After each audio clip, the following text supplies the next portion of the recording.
Okay, we're gonna run this and see something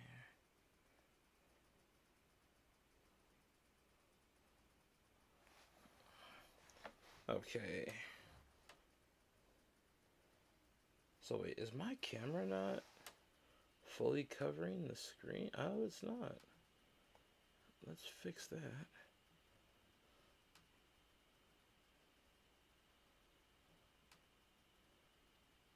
Oh wow, that's why. Let's do this. Let's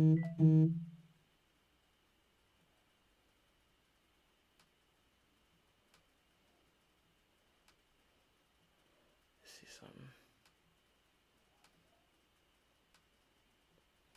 My word.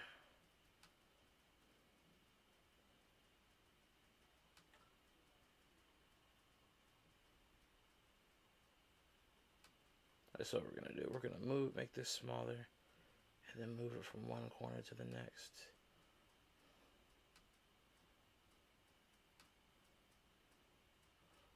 Bam. You know what? If we cut out some of the edges, so be it.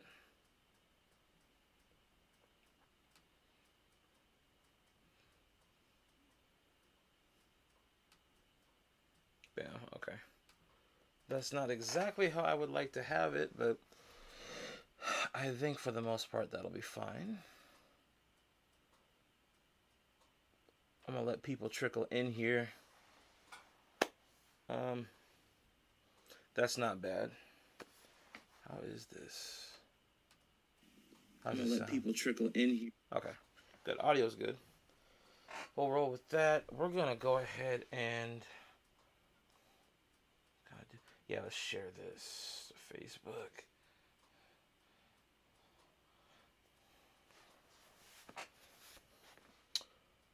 All right, y'all. Give me a minute. We're just getting the stream set up. I'm gonna give people a chance to get in here. Doing.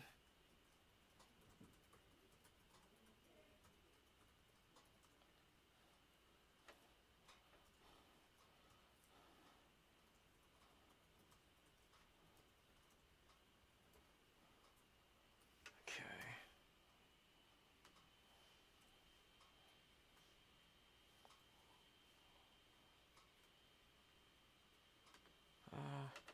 Going.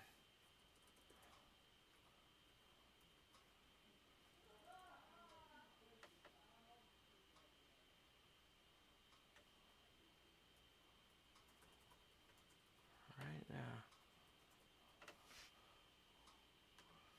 So we're gonna share this like we did yesterday. And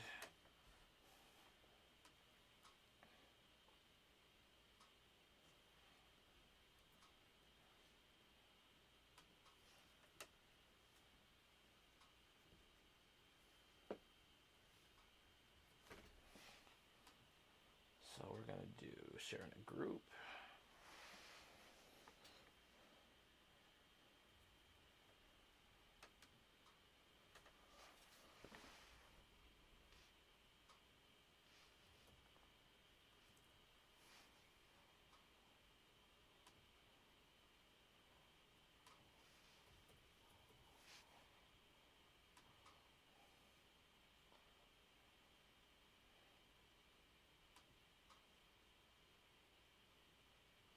Okay.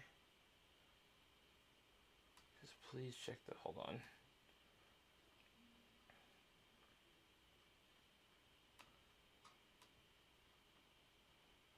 Friends.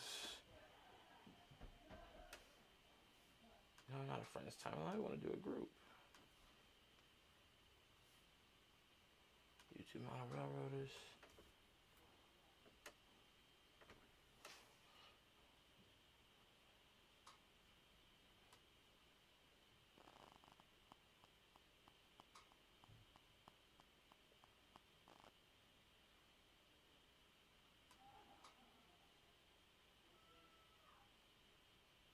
Facebook.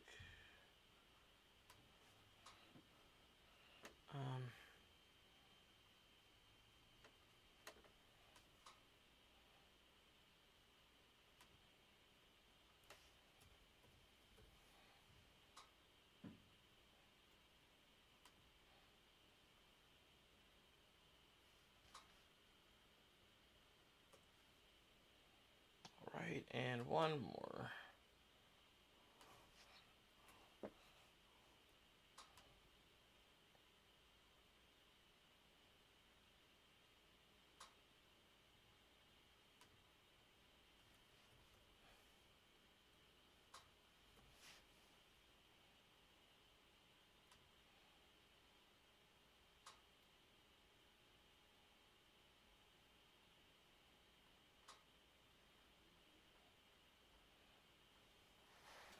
Resolution. Okay. Alright, so 7 playbacks. Okay.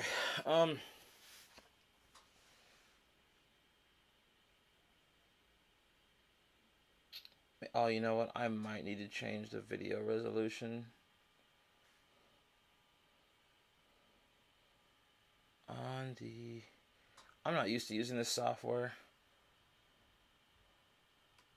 Let me do this. Previews.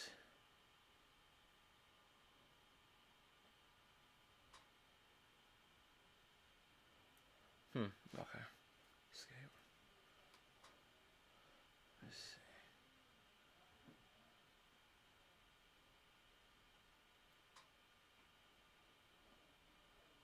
Can I change the settings? Hold on.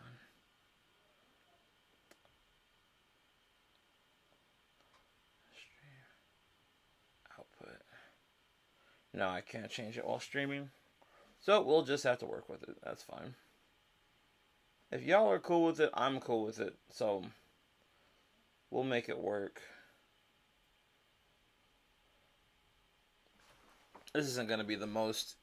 This isn't the most involved live stream anyway. I kind of want to keep things as simple as I can.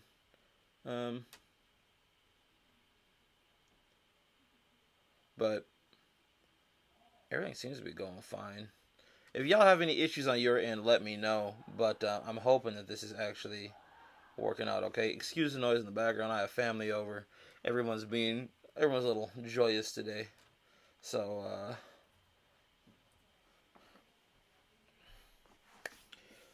So today, what we're going to do, we're going to talk about, I've been asked to give a roster update on my collection because it's been, I don't know, about a decade? Not quite a decade. It's probably been about 8 years or so since I've given an update on my collection, and what I currently have. If you piece together, like, most of my old videos, you can kind of see where I'm at, but there's a lot of things that have either sold or been traded or given away as presents, and then a bunch of stuff has been acquired and purchased. But while I was going over that, rather than just flexing and showing off my collection, what I also wanted to do is I wanted to talk about really how to buy. Where to buy, how to buy when you're acquiring stuff, because outside of me personally being blessed in my life and having a unique living situation, a unique family, and being blessed with different levels of income at different stages of my life, I've also been very smart with my money when it came to buying model trains. And so I kind of wanted to do this also because there was I forget the gentleman's, actually, I think his name is Bowser Studios. He commented yesterday on, let me see here, over here. Sorry, I'm trying to manage Facebook as well. Make sure that this is actually working okay. Manage Facebook as well. Silence me. Okay. Cool. Anyway, I believe the kid's name was Bowser Studios. I think he said he was 15, and yesterday he was talking about how he doesn't really have like a lot of trains right now. And I was telling him, like, dude, when I was your age, I was pretty much in the same boat. Like, I can remember not having a lot of stuff, because although what you see behind me is quite a bit, that is not everything. And excuse the mess, but if I pan this camera over, right? Hold on, before I do that, I want to make sure I can see what I'm doing here. If I pan this camera over here to the left, this is a good chunk of my collection here, right? Like, those are like a lot of the boxes for the engines, but back there behind all that stuff is more boxes. There's boxes here. There's a lot of like computer crap and stuff here, right? From just moving things around. But on top of that, I don't know if the camera's actually going to be able to pick up on this either. But like, if I turn this even further, those boxes back there going down and all that, and there's more as I pan over. But the point is, like, that's rolling stock, right? Like, that's all my rolling stock. Freight car, and there's a little bit more on that on the other side of the room too. So, like I said, I have a decent sized collection, especially for someone of my age. And quite frankly, I would not recommend, like, if someone, what's up, Kyle? If someone was looking to do what I did, right? If they were my age and looking to do what I did, I would actually probably recommend against it, because although I don't want to say this is a waste of money, like, I have friends that, like, they spend money on, like, alcohol, right? And various other, let's just say, extracurricular vices, right? I would say that, comparatively speaking, I think that I put my money in a good spot. Because at any point in time, if for some reason, like, I want to get rid of some of this stuff, I can do it. But at the same time, and I always make this joke with people when I talk about my collection. It's just like, dude, like, this is a down payment to a house, like, legitimately. But I think this is a conversation that a lot of people don't talk about, because for some reason, and this is with anything, right? When it comes to, like, talking about money, people get really weird about it. I understand that these are things that people don't like to talk about. But me being the rebel that I am, I've never shied away from controversial or difficult topics. But I do think that it's important to have these discussions when talking about, especially this hobby. As expensive as it is, it's a very expensive hobby.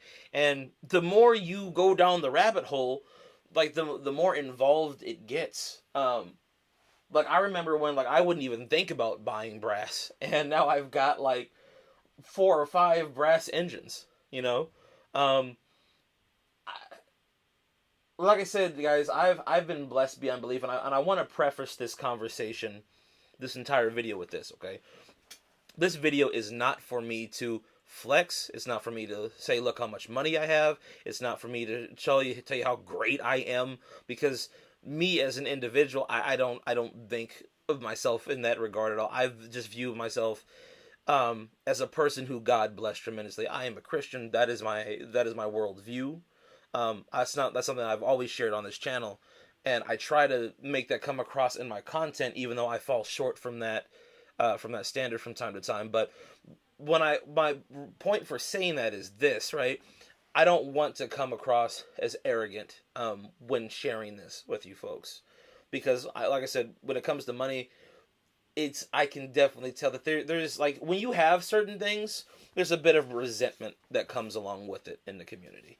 And I've experienced that. And those are probably stories that we'll talk about today. And in the future, I want to have a live stream talking about, like, kind of like jealousy in the hobby. Especially when you're a member of a club, it becomes very apparent. Especially when you're young. Like, let me put it to you this way, without going into, like, a whole bunch of detail up front. Because really what I wanted to do, and this is at the request of a few of you, is I wanted to go over, like I said, some of my basically, I'm trying to give you guys a roster update. People have asked me for a while, what have you bought in the last few years? Because the last update I gave for my collection was probably about 8 years ago, and I've purchased a lot since then. I haven't done, like, a train show haul. This is like the ultimate train show haul video, okay? But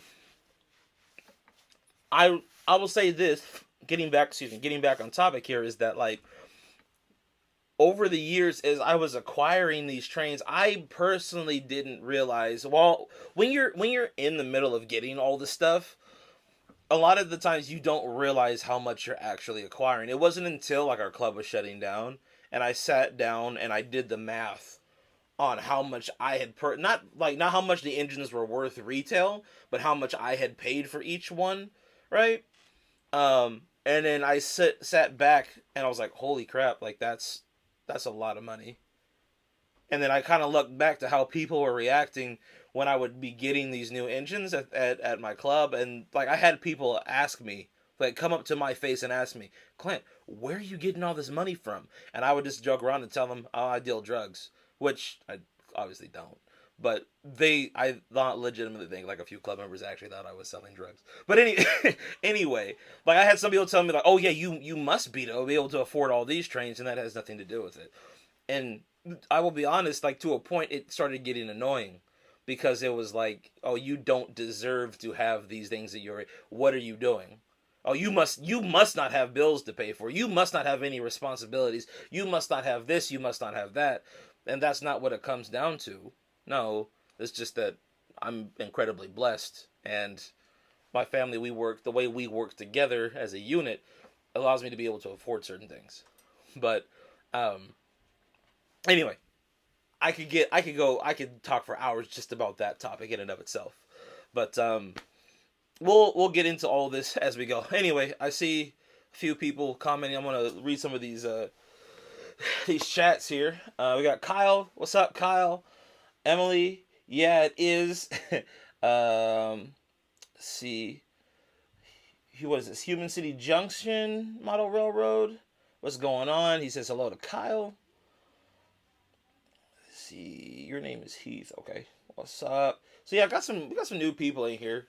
So, anyway, for those of you who are new, if you're watching this as a recording, or if you're just coming to my channel for the first time live, welcome. My name is Clint Brantley. I go by the Steam King here on YouTube. I used to be Railroad Kid 1937 up till I was about 17, 18, then I changed my name to the Steam King because I have a unhealthy addiction to buying steam locomotives, as you can probably tell from behind me. The purpose of today's video is going to be, like I said, to give you guys an update on my collection, but to also give you some tips on how to acquire such a collection. And mine is not the most impressive. There are plenty of people who have far more trains than I do. God bless them. I just want to give a few tips as to, I'm 26 years old. I just turned 26 on Tuesday last week. So at 26, I have acquired basically a $50,000 train collection. That's my rough estimate. Just factoring in engines and rolling stock. The engines probably make up a little over half of that, and then you factor in rolling stock, accessories, all the other stuff, all the other boxes that I kind of panned to earlier. I kind of figured did some factoring. It's probably about $50K. I don't think I necessarily spent that much, but the collection is probably around that much. But once again, we'll get into that in terms of like how to buy these models. But that's kind of what we're going to be going over, what we're going to be doing today. So, Funnel Fan, what's going on? Oh, it's Ted? Oh, what's up, Ted?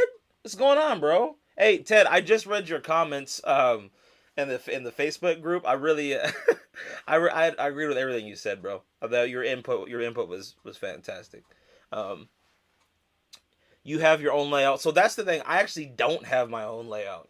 So I was a member of a local club out here in Spokane, Washington.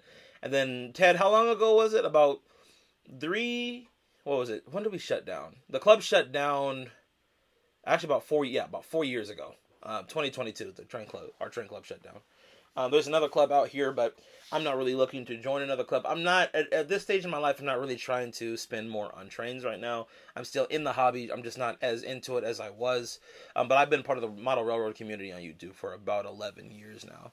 Actually, longer than that. I've been making videos for about 11, 12 years. But I've been in the community since I was 12, so about 14 years. So I've seen the model railroad community just grow from like the early days on YouTube when you could go and watch all the train videos that were there on YouTube to where it is now, where like you're just swimming in train videos. Like there's so many awesome content creators out there now. Excuse me, but let me do. Appreciate the happy birthdays. Thank you. Unhealthy addiction is probably an understatement. Hey, Ted, yo.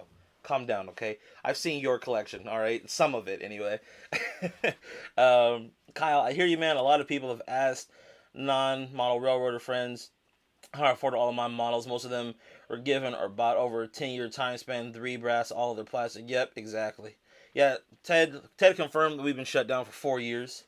I have a G8S. What's the most you're willing to spend on your dream list of models? I'll get to that in a second. I need to get you down to run on River. Dude, I would love to run on the River City layout again. It's been a while. I've got 3 engines, and I'll go over them in a minute, but I have 3 engines that are brand new that I haven't even ran yet. But yeah, we'll get into all of that. So, this is a fantastic way to start off the stream. Who was it? So, Falling Up 90. You were here yesterday, bro. Welcome back. Falling Up 90 asked a really good question. He said, what's the most you're willing to spend on your dream list models? So, I'm just going to be upfront and tell y'all right now, the trains that you see in this shelf is basically every train that I dreamed of having when I was a little kid. Okay, I grew up watching I Love Toy Trains and reading classic toy train magazine. I always thought I was going to be into like O-gauge or O-scale growing up, right? But as time progressed and I got into HO and I found out that HO had trains with sound, and then because I didn't originally know that. If you look at my earliest videos on this channel, I was actually asking my subscribers if HO trains had sound. When I found out that HO trains had sound, I decided to go that route because Lionel was just too expensive for like a 12, 13-year-old to be able to afford on their own, you know. But basically, this collection right here, the engines that you're seeing, they basically comprise just about everything that I've ever wanted. There's like a couple of engines that I don't have that I wanted, like the Southern 4501. I would love a Southern Crescent set.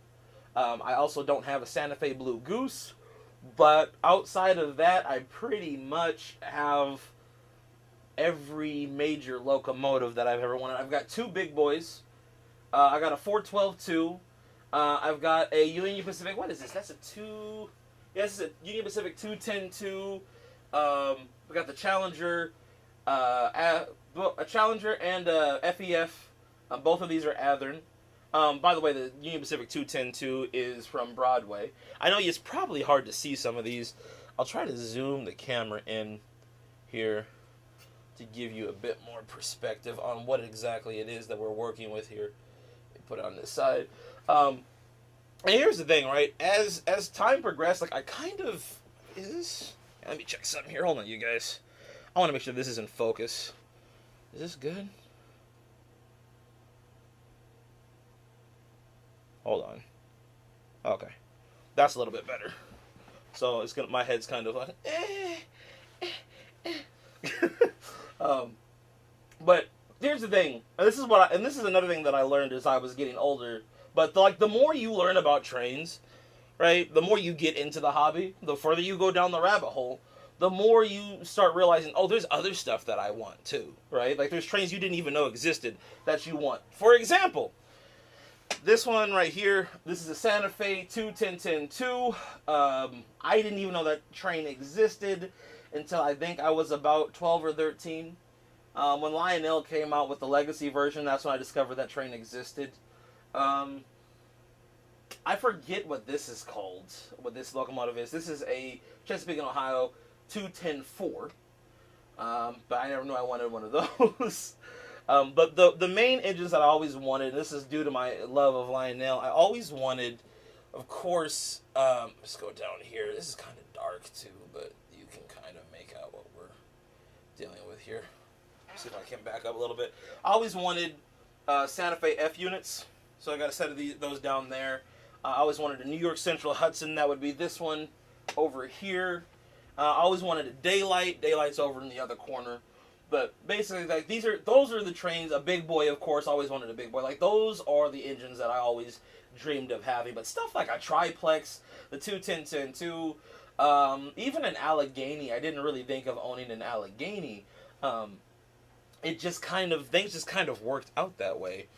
The more I got into the hobby, and the more I learned about trains as a whole. Like, when I first started collecting, like, I didn't even know the concept of 4 chuffs per revolution for steam locomotives, right? There's, like, as you grow, like, there's a certain level of maturity, the certain level of growth that comes with your understanding of trains as a whole, and that kind of makes you want different things when you understand even how the trains work, which is what's really cool.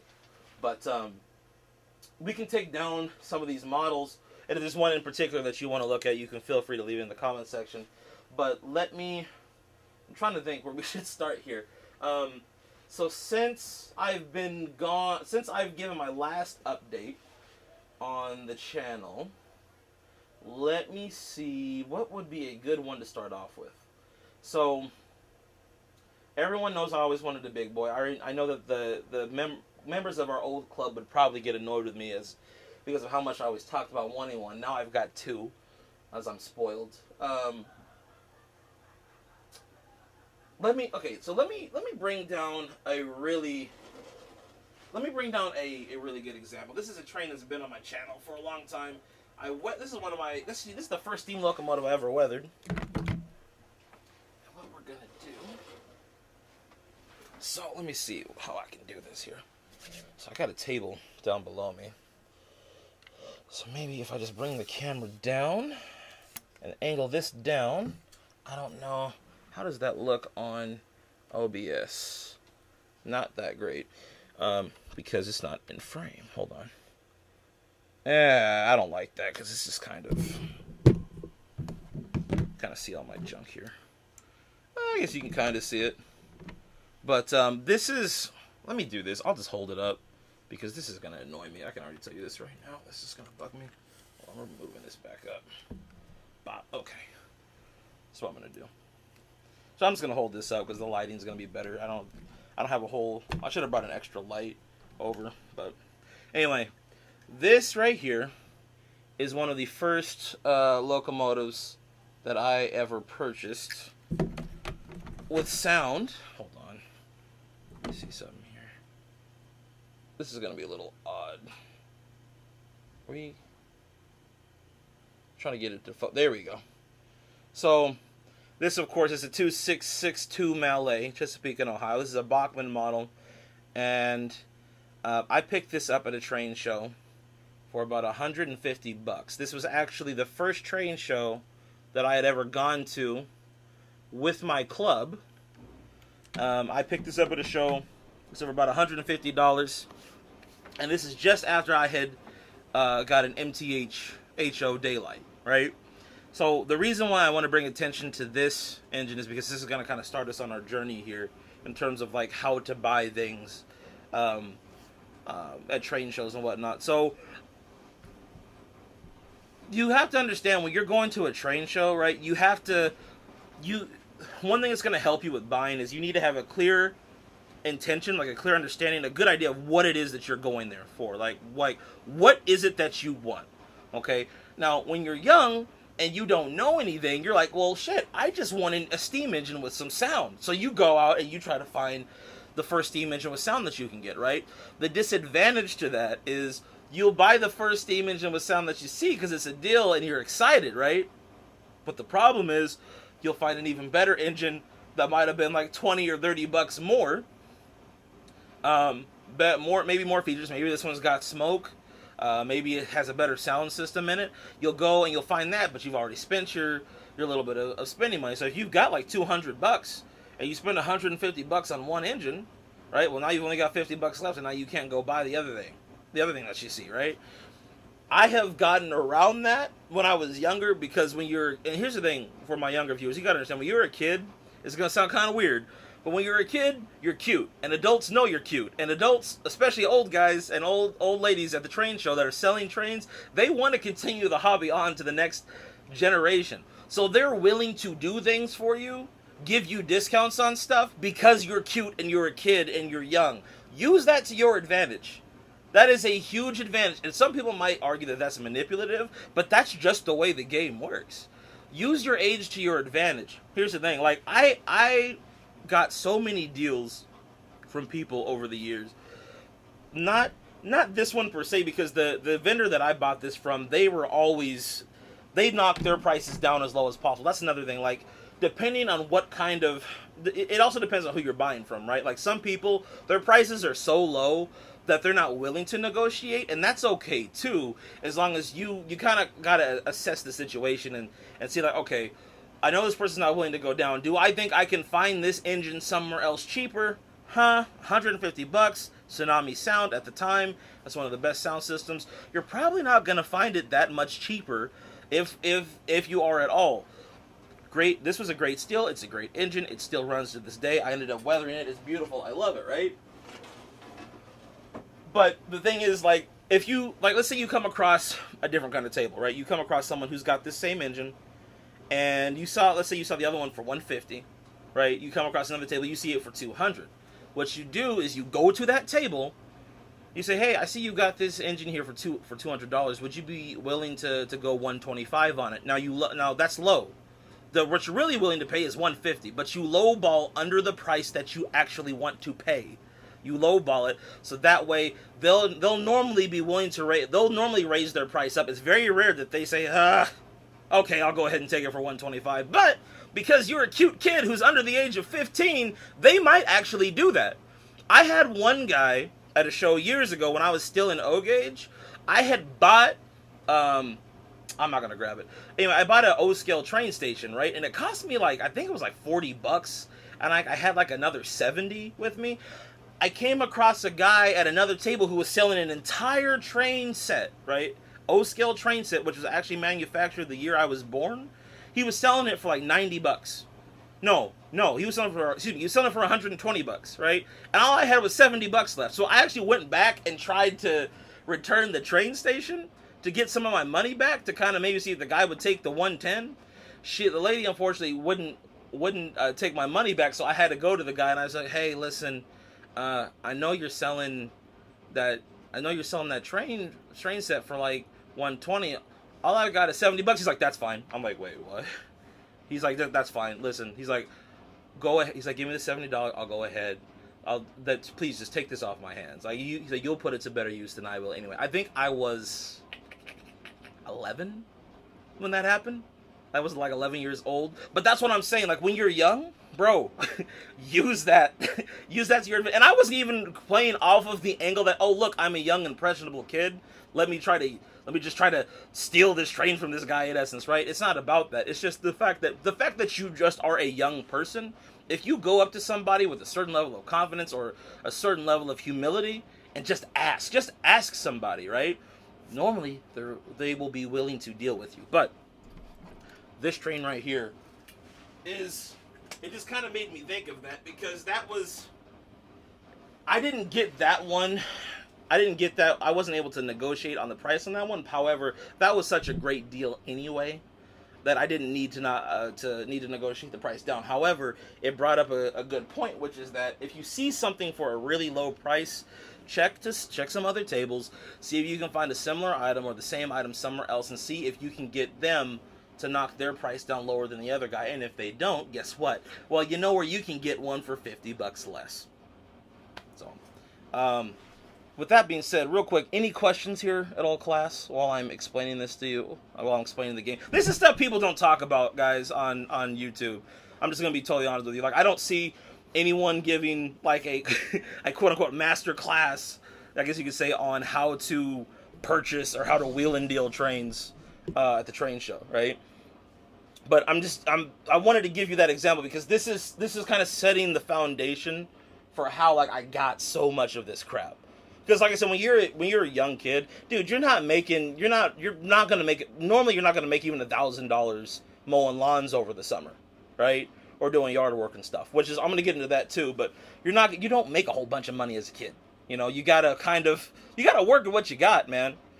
And that's just one of the tips I can give, my younger viewers on how to wheel and deal at the train show so you can get more stuff. I'm gonna tell you the story about one of the best train shows I ever had, where I just came out with hella stuff for not a lot of money. But okay, let me read some of these comments. I want to see what y'all are talking about down here in the comment section.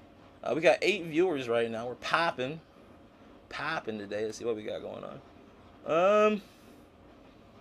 Let's see. I need to get down GFW trains, Air trains, Model Railroad, Max Railroad. Do not think I know Max. You guys were kind of talking to each other down here. Need to watch more of his videos. It's called a Berkshire. That was Mr. Oliver. That was not a Berkshire. I just got a light Mikado. It's my first prototypical steam locomotive. That's what's up. I actually have a MTH light Mikado behind me in New York Central. There's not much I want to complete my Santa Fe Bicentennial set. Get the Santa Fe FP45. Get my folks their favorite logos. NWJ. New York Central Dreyfuss already got 2 brass C&O Greenbriers. That, bro, brass Greenbriers. Those are nice. Greenbrier is actually one I was looking at purchasing as well. The Broadway one looked pretty nice. Can we see the 2 Yeah, I'll show you that one in just a second. Now I just need to build on my Chessie collection. Which is your favorite loco that you have? And what is one that you do not have but still really want? He won another big boy. I had no idea you like Chessie. Let's see. I'm a man of mystery. You guys are funny, man. So let me go and answer that question, right? So which is your favorite loco that you have? Which is one that you do not have but you still really want? Okay, so favorite that I have, bro. That's like asking like who's your favorite child? Like God. So first off, let me do this. Someone asked to see the brass 2 Who makes that? That is a hold on a second. So this is a West Side Model Company brass Santa Fe 2 It came equipped with DCC sound. This is the first steam locomotive that I've had, which actually has a firebox flicker. Excuse me. Oh boy. And if you're curious about what this engine looks and sounds like in action, I actually have a video on my channel. It's actually one of the more recent videos that I posted because I don't post a lot anymore. But this is God, this sucker's so big, man. Pause. Do this. Let me show y'all. It's a hefty sucker. But this one, this is my baby. This is my baby. I love. Ooh, wheels are kind of going a little wild there. But this is probably one of my favorite models that I currently own. And it's very awkward to try to hold this in frame, but it's kind of the front end. Kind of hard for the camera to focus in on. I also don't have autofocus on. But let's see. But yeah, this in terms of the other question, right? Like my favorite model. Oh, man. That is a tough one. Because the thing about each one of these trains is that pretty much every single one of these, every single train on here has a story. Like there's a personal, sentimental story behind each train. Including the 2 big boys, which I would argue are part of the same story.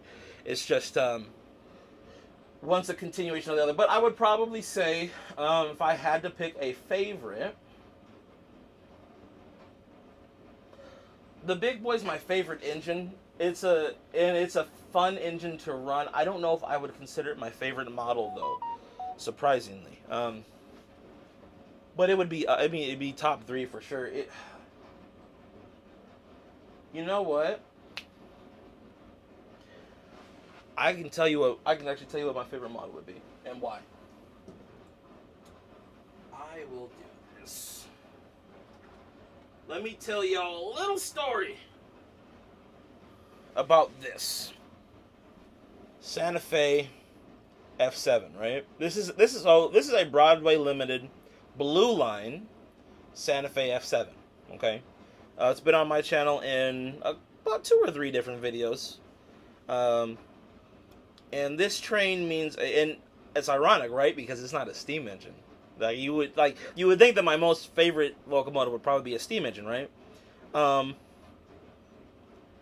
if I had to really think back just on like my life as a whole, like and why I'm into trains, why I love trains a lot, these engines probably mean the most to me. Here's why. So God, this is kind of trying to figure out how I can say this. My grandfather and I were really into trains, both of us. He passed away 4 years ago, right before the club shut down. But he always, growing up, he always told me stories about the Santa Fe and how he and his grandmother used to ride on the Santa Fe together.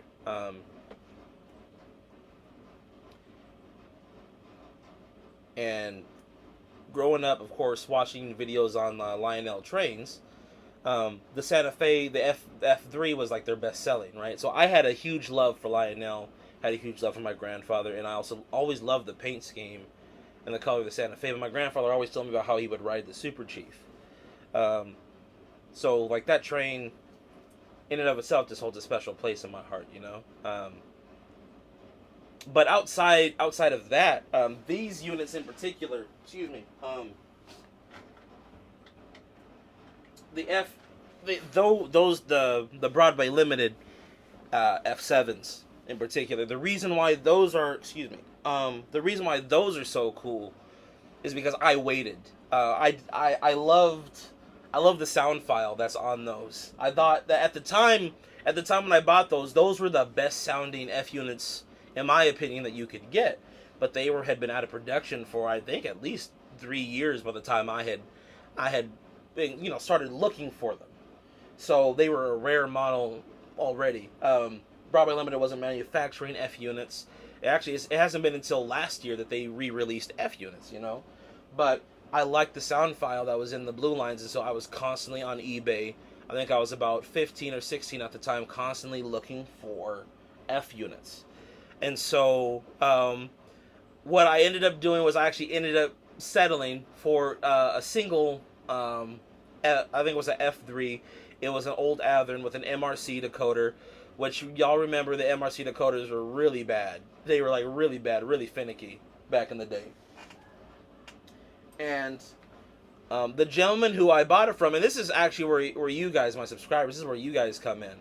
But the gentleman who I bought it from, like when I got the engine in hand, the paint was scratched, like the lettering was scratched on the side. The front light was missing, like the casing, the glass casing for it. Like it was kind of banged up, and it ran okay, it sounded okay, but it was kind of banged up. And so I asked him, like, hey, like you didn't mention this, and this. Can you give me like a partial refund, like maybe $10 or I think I asked for $20 back, right? And this is another thing, right? In terms of like how to basically save yourself money on trains. Like if something's not right, you guys, like if you buy something on eBay and it's not right, talk to the seller, right? And normally if the seller wants to keep a good rating, they will give you a partial refund.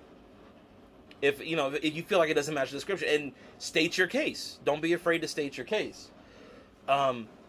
So he said, no, I'm not giving you a refund back. The item came as described. I'm not refunding you. I'm like, okay, fine, cool, right? I went on YouTube. I think I was about 15 or 16 when I did this. I went on YouTube. I made a video, and I put his eBay name in the description. I gave like a 20-minute long rant about why this guy was trash. I said he scammed me, right? Which, quite frankly, I clarified it in the video, but quite frankly, it was kind of the case. Like, dude, like you didn't. There are some glaring issues here that would be a big deal to any modeler, and you just failed to mention those. Yeah, it's kind of crappy on your end, right? And so you guys went and found him, messaged him, told him how horrible of a person he was.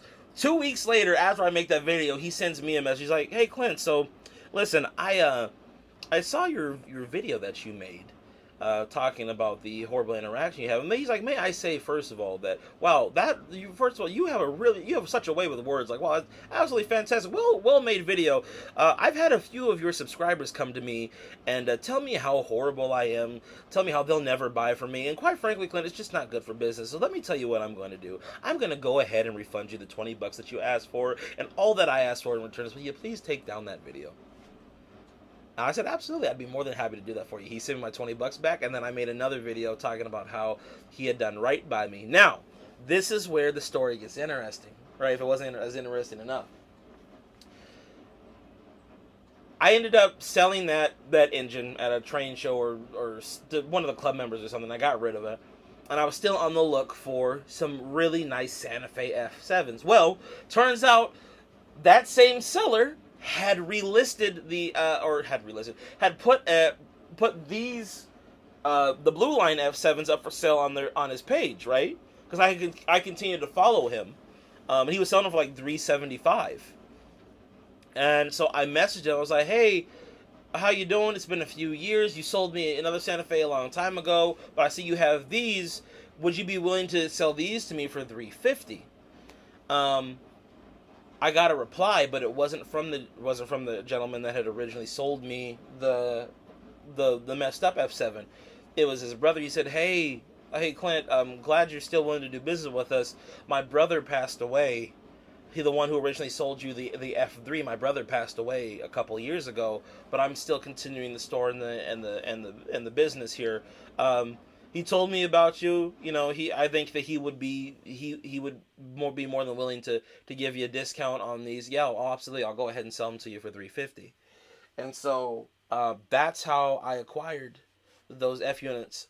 And so I know that's a very long story for a very simple question. What's my favorite train?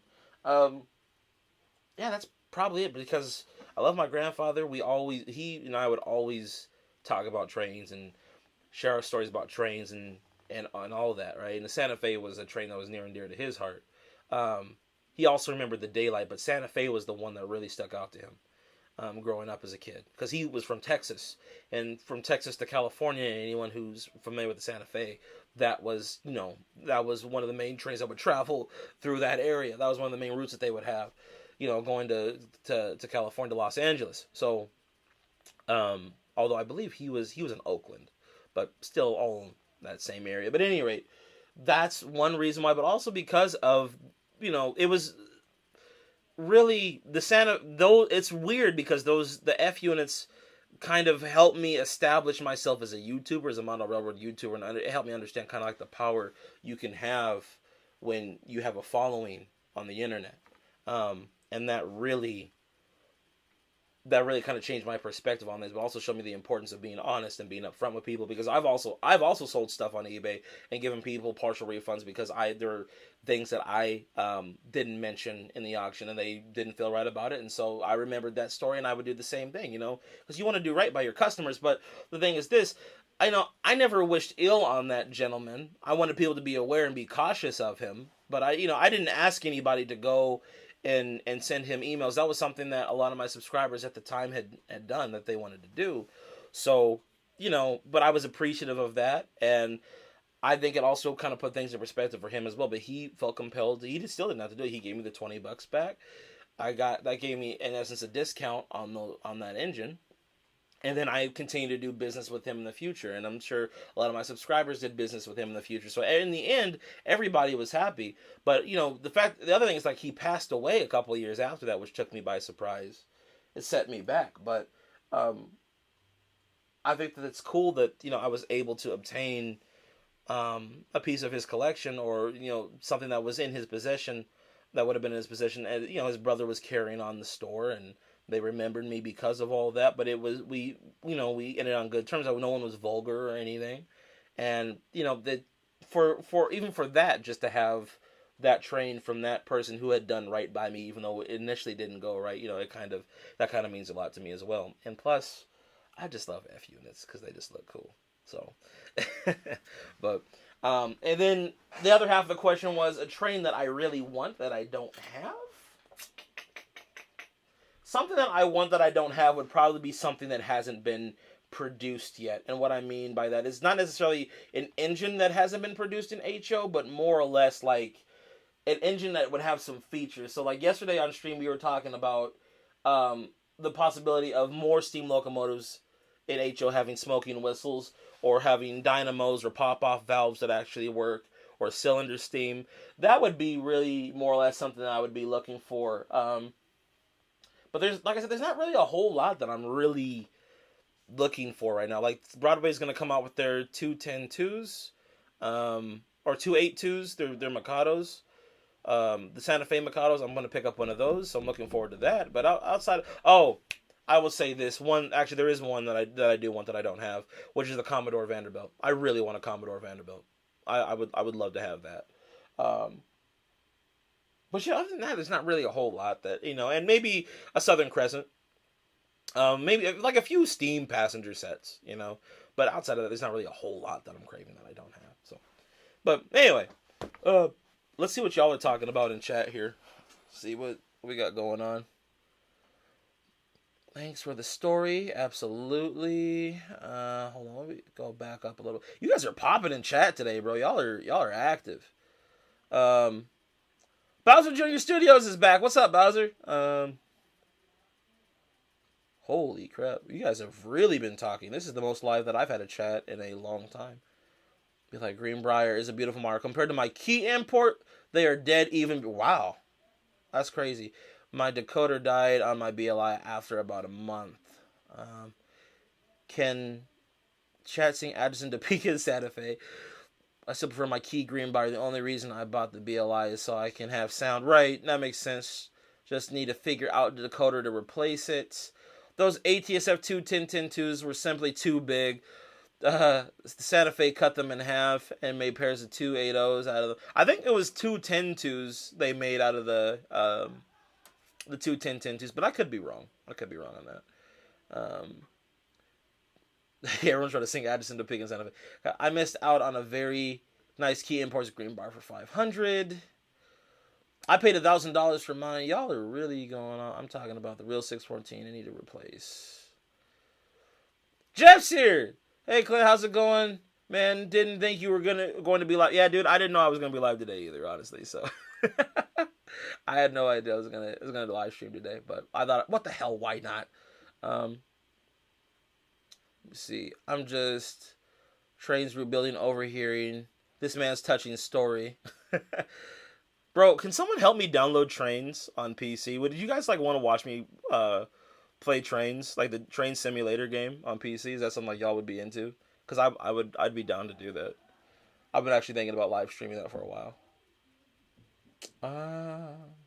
Hey, my grandpa is also from Texas. He also took me to train shows when I was little. Cannot wait for the NWA from BLI. That is the A class is a fantastic. I got one back there. I'll probably show that. Do you also collect other rolling stock or just locomotives? Clint, you should have got the team. Yeah, so funny story about the Texas and Pacific 210-4. Because that was actually an engine I was really looking forward to buying from Broadway. But when I found out they put the same sound file in it as the 412-2, I couldn't do it. And people were like, well, just buy it and then rip the sound out and, and put your own sound in it. Well, if I'm going to do that, then I might as well just go ahead and buy a full brass model. Pay like extra $100, buy a nicer model, and then put my own sound in it. So I wanted the Broadway 210, Texas and Pacific 210-4, but I just didn't. I couldn't justify it because they put the same sounds in it, and it was disappointing. So couldn't do it. I'm not into the video game side of things, but then I am not the demographic for that game. I wouldn't say that you wouldn't be the demographic. Like, the train simulator games are kind of for everybody. Anyone who's into trains, anyone who wants to play around with prototypical, to reenact prototypical operation on a railroad. I wouldn't say that it's not like playing Fortnite. You know what I mean? Like, it's not like playing Call of Duty or something for kids. It's nothing that's violent. It's just to reenact prototypical railroading and to be able to travel routes and stuff like that. So, like I said, it's something that I might do at some point. I think it'd be kind of fun to play around. And, if you guys want to come and chat, we can chat, and I can run a train or something. That'd be kind of cool. So, but yeah, you guys are kind of just really, I love that when chats, you guys are kind of talking amongst yourselves. So, but let's get back into more of this collection here. So, you guys, I want everyone to thank NW611J, aka Jeff. I want everybody to thank him in chat because he was the one that wanted to have a collection update video, and this is really it. So everybody give him a shout out, thank him for that. And once again, if there's anything in particular that you want to see, I know there's kind of a glare from the glass on screen right now. I'm trying to do what I can here, but yeah, if there's anything in particular you want to see, just let me know. So, things that I've acquired over the last few years, right? So, like, let me give you another example. So, what's something that I haven't had on camera? I'm trying to think. Well, I think most of this stuff has been on camera at one. Oh, wait. I know. This is something simple. So, another one of my childhood favorites, the GG1. This is a MTH GG1, right? My good friend Adam Pomeranz, aka Adam's Brash Trains, you can find him on Facebook. He runs the Brass Collectors Club on Facebook. Adam is a very near and dear friend to me. Fantastic gentleman, and he's actually the one who hooked me up with the Santa Fe 21010 too. If you're looking for something in brass, contact Adam. He's definitely the guy to go to. Actually, most of my brass has been purchased through Adam or advised by Adam. He taught me a lot about brass. He got me introduced into brass. And he also, I don't think I ever put this on camera either, he also gave me this caboose here as a birthday present, which is a Chesapeake in Ohio. Oh god, that's going to be kind of hard to focus on. But this is a Chesapeake in Ohio caboose. It's made out. It's a brass. I think it's a Key Imports, I believe. I forget. But yeah, he set me up with that. But this GG1, this is an MTH GG1 he got rid of. I really like this model. The only problem is, and the reason why I didn't run it as much was because one of the sets of wheels has a gearing issue. The gears bind up, and it prevents the wheels from moving. So I actually need to send this into MTH to get it fixed. That is one of the... That's the only problem that this engine had though. But that's a great model. I like how the pantographs go up and down as you change direction. That's really sweet. So kind of like that. But this is one that I haven't showed on camera at all on this channel.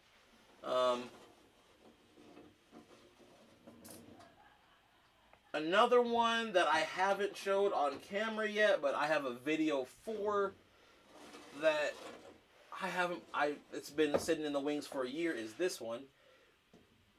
It's this, hold on. How am I going to get this one out? Hold on. How do I want to get this one out? Let me see something here. Hang on. I'm going to do it like this.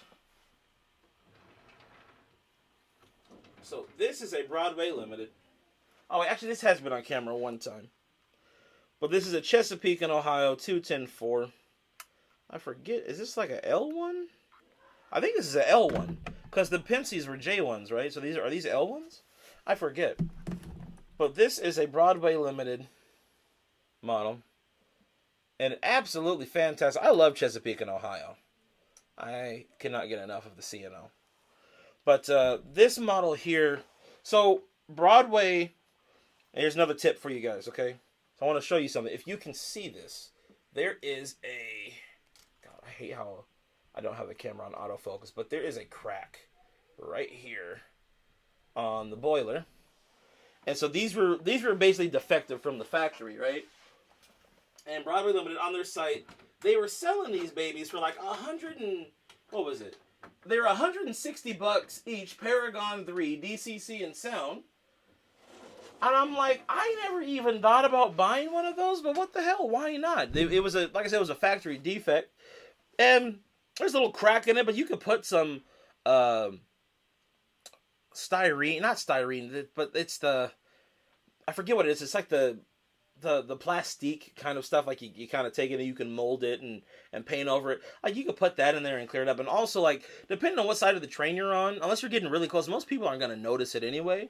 But Broadway was selling those for, like, I think it was like 60% off. So I'm like, yeah, what the hell? Why not? I'll take one. And it was, I had never seen a retailer do that before.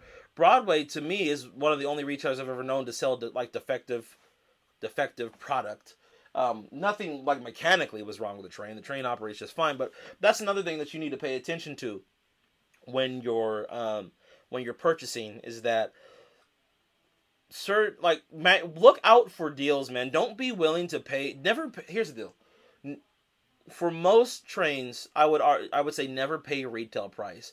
Brass is an exception with certain items, and like the scale trains, turbines, since they were the only ones who were selling it at the time. You know, I would say buy it up front from them, because you don't want to wait till the secondary market gets a hold of them and they're not producing it anymore, and then the price gets jacked up to $1,000 or $1,500 per model. I got the museum quality version of the scale trains turbine because I'm bougie and I love it. But certain things like I would say go ahead and pay full price for, but some things I would say wait around or see if you can find a deal on it, right? So one of the reasons why I have so much stuff is because a lot of my items were purchased at train shows, right? And here's the thing: when you go to a train show, don't just go to a table to buy something from somebody. Go to a table with the expectation of building a relationship with the seller, okay?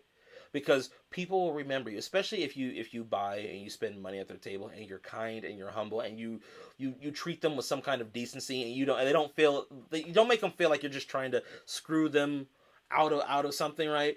Work with them, right? See if they can work out some kind of deal with you, okay? And I've had this happen too. There are some people that I won't buy from because they're just rude, right? And listen, when you go to a train show, everyone's looking for a deal, okay? Everyone's looking to save some money. Listen, if you're selling and I've sold to the train show too. If you're selling, you're trying to get rid of the crap, you're not trying to take it home, and someone's looking for a deal, you need to figure out how to meet in the middle. When I go to the train show, I expect to negotiate, right?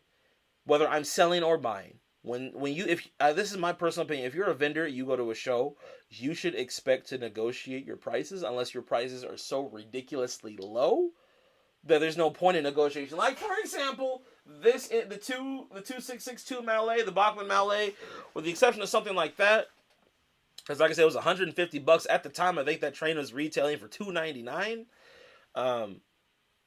Yeah, like I said, that price was super low, and also the vendor that I bought that from is a local train store where they have items. So throughout the year, what they'll do is they'll buy people's collections. They'll buy people's like estate sales and stuff. They'll buy estates, and then they go to the train show with those collections, and they mark the price down so people can buy the stuff dirt cheap, right? That's why, like, for another example, like, I never buy rolling stock unless it's at a train show. Me personally, like, I never saw the point in buying a bunch of rolling stock outside of a train show, because you can get like weathered freight cars with metal wheels and KD couplers for $5. I guarantee you, every train show you go to, there will be at least one table with some guy willing to sell his stuff for $5 a car. And if you go to the train show with the expectation of buying like a bulk load of cars, like a lot of the tables will say $7 per car, $10 per car, right? Or if you buy 4, they'll drop the price down to $5 per car, right? So like it'll be like a bundle deal. So I'll go to a table and be like, okay, I want this car, this car, this car, this car, this car. Like I'll have 10 to 12 freight cars, really unique looking freight cars in my hand, and they'll want like maybe $12 a car, $7 a car. But like, listen, you $5 for each one of these? Yeah, I'll do that. Okay, cool. Because now you're taking like half of their inventory. You're freeing up their space. That's cash that they're gonna take from you immediately. And here's the thing, and keep this in mind too: vendors talk to each other. Okay, when you go around and you get a good reputation for being respectful, especially as a younger person, right? You go around and you have a good reputation for being respectful, but also spending money. Vendors talk to each other. They know who you are when you come to the table, and they know how you are in the sense that you want to negotiate, and they'll be ready and waiting for you. But there will also be people. Here's another thing too. And this is what's really cool, right? There will also be people that will save things for you. I cannot tell you how many times I've had somebody come up to me like, Clint, come here real quick. Be like, what's up? Be like, hey, let me talk to you. Listen. Clint, listen, okay? I've got a Santa Fe Super Chief set, okay? I was going to sell it tomorrow, but I thought I'd offer it to you first, okay? I'm asking for $100, but for you, I'll do $300. Make it $250. $275. Okay, I'll do that. Now, you just got yourself a set before it even went on the market, Because people know what you're into because you've built relationships, you've talked with people, right? Here's another thing that's very important when it comes to doing that. You got to remember people's names. Like one of the coolest guys, and I don't know if he's still alive anymore, to be totally honest with you, but one of the coolest guys that I ever met, this gentleman's name was Chad. And I remember one of the first train show that I ever went to where I had more than like $100 with me of my own part. Like my mom wasn't with me. I was starting to go by myself. My mommy wasn't holding my hand, right? Going to train shows with me. I was able to starting to go by myself, right? This is one of those scenarios where I tell you, like, say, when you're younger, you got to save up your money. Save up your money over the summer, mowing lawns, having summer jobs, all that stuff, right? You got to save up your money. That way, you can go, when you go to the show, like, you'll have a fat wad of cash. I remember the first train show that I went to, and I had a fat wad of cash, right? And this is when I met this Chad guy. But I had like $540 saved for mowing lawns. I went to the train show. I felt like a big shot, right? Because I'm 15 years old, and I'm just throwing dollar bills at everybody. Like, oh, that's a nice set of buildings you got there. How much? Oh, you want 120? How about 80? Deal? Bam. Like, lay your money. Don't smack your money down on the table or anything. But I'm just saying, like, you will and deal and negotiate, and you're going to each table. And it feel, here's the thing. I'll be honest. It does feel good to be able to do that, right? Especially when you're young and you work real hard for your money, like you busted your ass all summer, and now it's the fall time, the train show's there, and now you're rewarding yourself for your hard work. You saved your money, you reward yourself for your hard work, and now, and I'm going to tell you this right now too, a lot of your friends your age, if you've got a job, a lot of your friends don't, and that's going to allow you to do things that they can't do. It's very important when you're young to have a good work ethic, but to also know how to spend your money. For example, I had friends that were about my age that were at the train club that would buy things, that they would go to the train store and buy stuff full price. But I wouldn't do that. I would wait till the train shows. So twice a year, we have 2 train shows in our area a year. I would wait twice a year, save up money for each show, and then I would go and spend a bunch of money. I get the same stuff that they could get for maybe half or a third of the price. Because I waited and saved my money. That's the thing. You don't have to get everything right away, right? But the whole reason why I even brought that story up in the first place was to talk about this guy named Chad that I met. I think when I first met Chad, I spent about $225 on his table alone, right? Out of the 540 that I brought that day, right? I bought my UP passenger set. I think I've had it in a couple of videos. It's like the Bachmann UP Pullman cars. I run those behind my FEF from time to time. I bought like a full set of those from him. I bought a bunch of. He was one of the guys that I would always go to first to buy freight cars. And he's like, Clint, how you doing? Every train show. Welcome to him, Mr. Chad, how you doing? Shake his hand.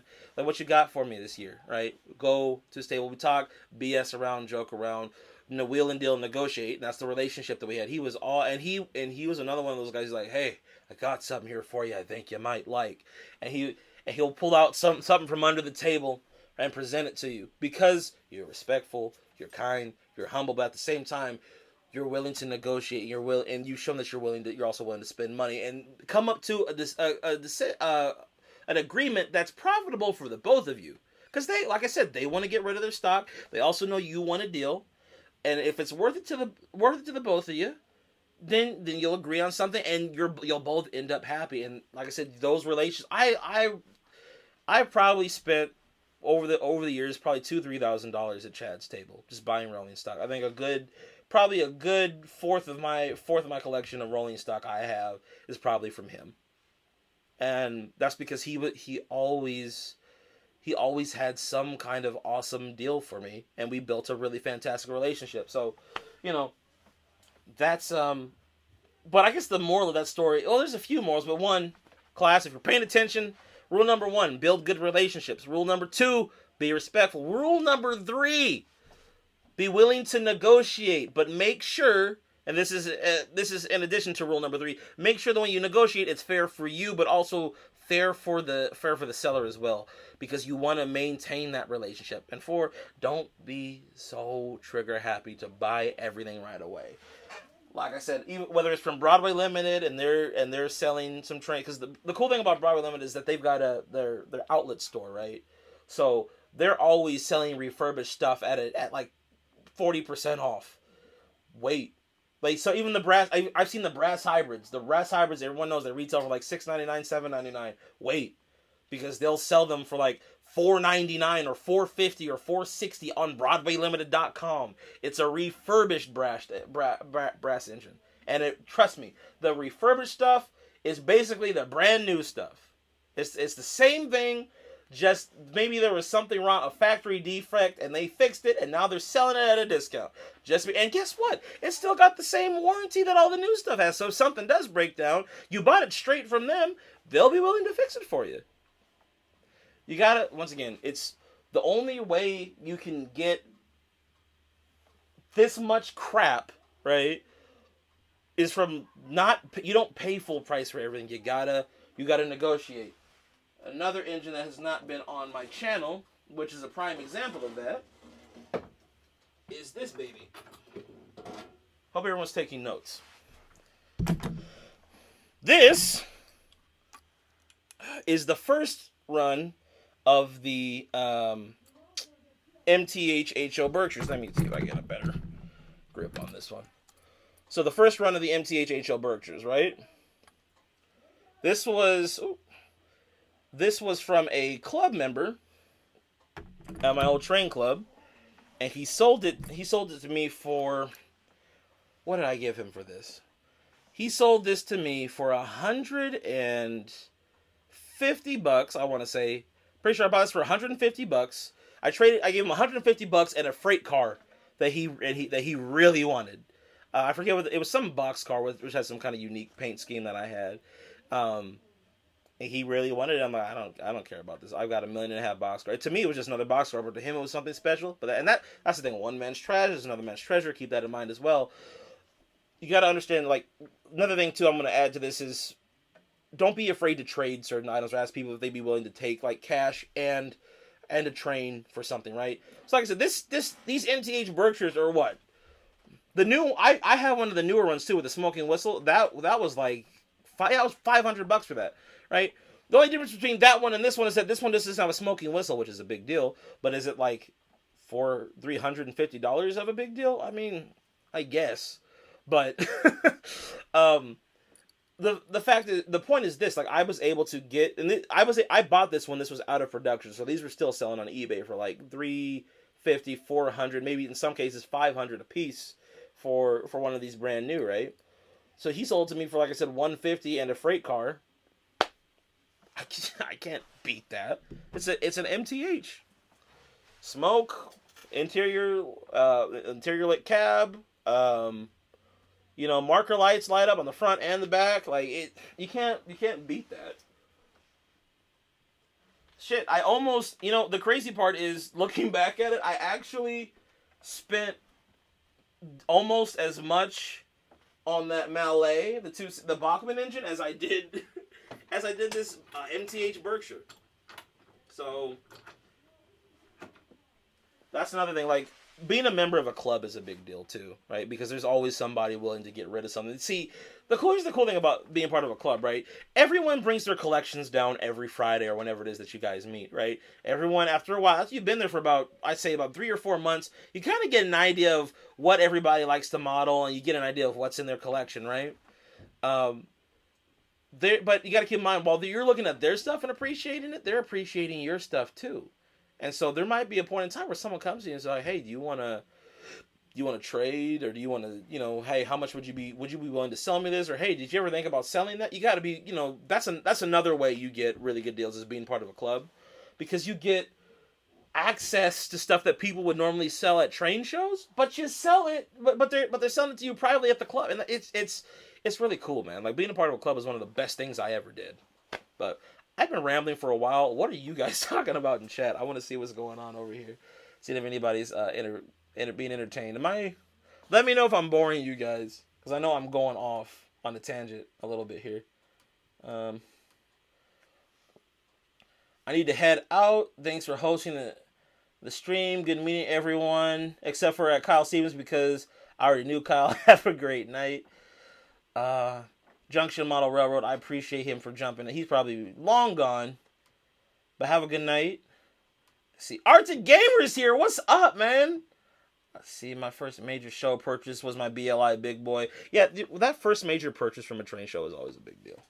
God, my blood pressure skyrockets every time he picks up a locomotive. How is your Safety Express coming along? This is about to turn into a live leaks video. So I think you should do TCS in your CNO. Put on hold, bought 2 Santa Fe Bicentennial and a 4141. I'm looking how to buy a house. I move out of my folks. See, this is why I like Kyle. Kyle and I are literally in the same boat, dude. Like, me and Kyle, we're both trying to move out, get our own place. You know, trains aren't necessarily the most important thing right at the moment. Let's see. You guys, a lot of the comments have been you guys just talking to each other, which is what I like, man. Our relationship with someone who owns a company which specializes in building and designing custom model railroads, that'll definitely come in handy. That's incredibly useful. I legit want that. Wait, what? I will legit want that more than I want What are you talking about? Hold on a second. Let me go back up here. I need some context to that conversation. Build a relationship. This man is a week. The railfan community is small. Model trains is even smaller. And if you work in only one skill, man, that guy might be one of like 5 people who will sell to you. Make a lot of friends. I have a relationship with someone. Okay. Hang on. I'm just trying to figure out what everybody was talking about. Clint, can you talk about the Paragon 3J? Yes, I can. Yes, I can, Jeff. I can absolutely talk about the Paragon 3J. Let's see. I'm here 2 seconds. He's already holding his trains like a phone. Hey, bro, listen, all right? You know how awkward it is to try to pull trains out of this case right now, all right? I've got them. They're not going to fall, all right? Let's see. Did I say Mth Hhl Berkeley? Probably. That sounds like something I would do. That's great advice. Build relationships. Yep. But yeah, you gotta... That's the main thing. You definitely gotta build relationships with people. But, let me see here. Most expensive train show pick was an Intermountain SD40-2W for $150 back in 2013. He's gonna talk about the Paragon 3J. Yes! Okay. Alright, y'all. So, our good friend Jeff has requested that we talk about the N&W Paragon 3 Rolling Thunder J-Class from Broadway Limited. Let me do this. Move this over. Also, another keynote, one of my good friends in town, the guy who sold me this case owns the only train store in town. He used to be a member of our old club. Once again, guys, he didn't have a train store when we were both club members, right? You never know who's gonna come up and do what later on down the road. No, don't burn bridges. Don't like this is just typical like life, like general life lessons. But just don't be a dick to people, okay? Like just don't do that. But we had been friends for years, and he sold me this case, and I got a steal on this case. So, but there's 2 more trains that there's 3 trains that I really want to talk about. The first of them is going to be the J, and then I want to talk about. Actually, I'm not going to say what the other 2 are. I'm going to talk about those in a minute. But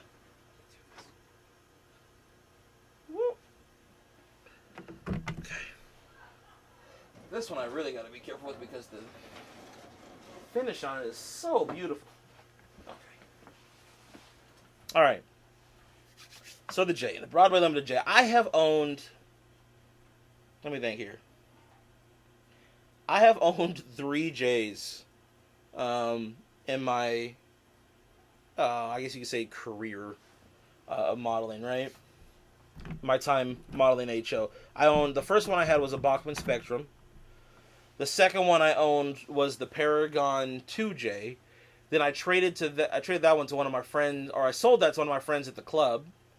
And then I picked up the Paragon 3 years later, and I was actually able to acquire 611, right?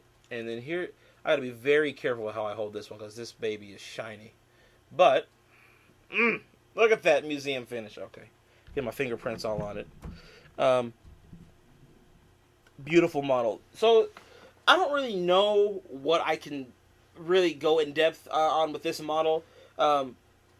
I've always loved the J. I love the design of it. It's just a very regal looking steam locomotive. Years ago, when the club was still active, me and my bro Ryan, we were actually going to make a video called A Fresh Pair of J's. And if anyone knows that reference, Jordans, like the shoes, like Jordans, like everybody says, like, oh bro, I got a fresh pair of J's, right? Referring to their Jordans. Well, we were gonna make a YouTube video called A Fresh Pair of J's. We were gonna run his J and my J at the club. But the Paragon, I'm gonna say this: MTH and Broadway Limited both make a fantastic J class. I think that I don't know honestly whose is better, because it's difficult for me to say, because the MTH's has the marker lights that light up, the really nice cab light, right? And the sounds are good. I like the this is what I will say. The sounds in Broadway Limited's J are better, but I think MTH has a slightly nicer looking J. I think it's slightly built better, because this is plastic, but MTH's is die cast metal. It smokes better.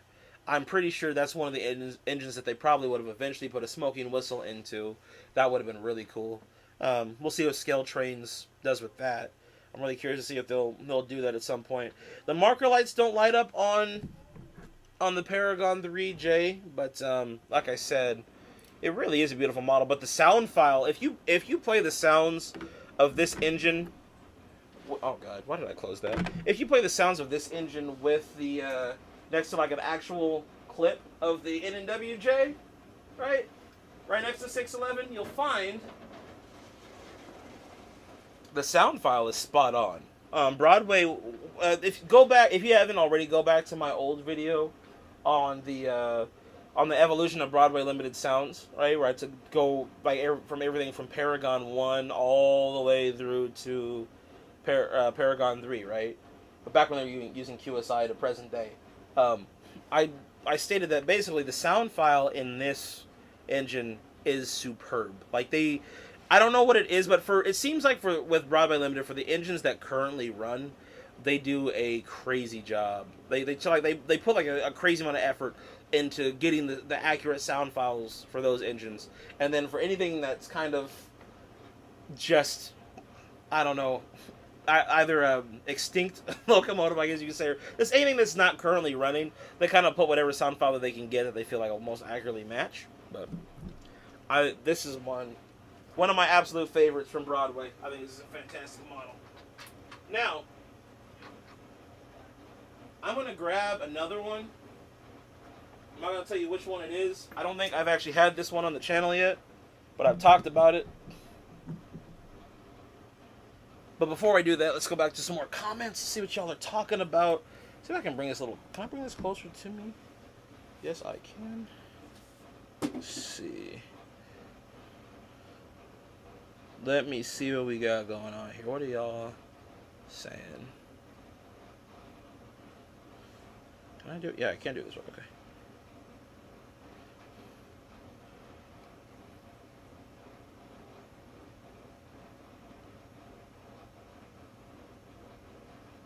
Y'all are really active today in chat, man. I love that. Hey, Clint, you still haven't moved the FEF in front of the big blow. I know. I still have to do that. Man, have to talk to you. Try to make you can make the most hard to get cars. Auxiliary water tender for the train.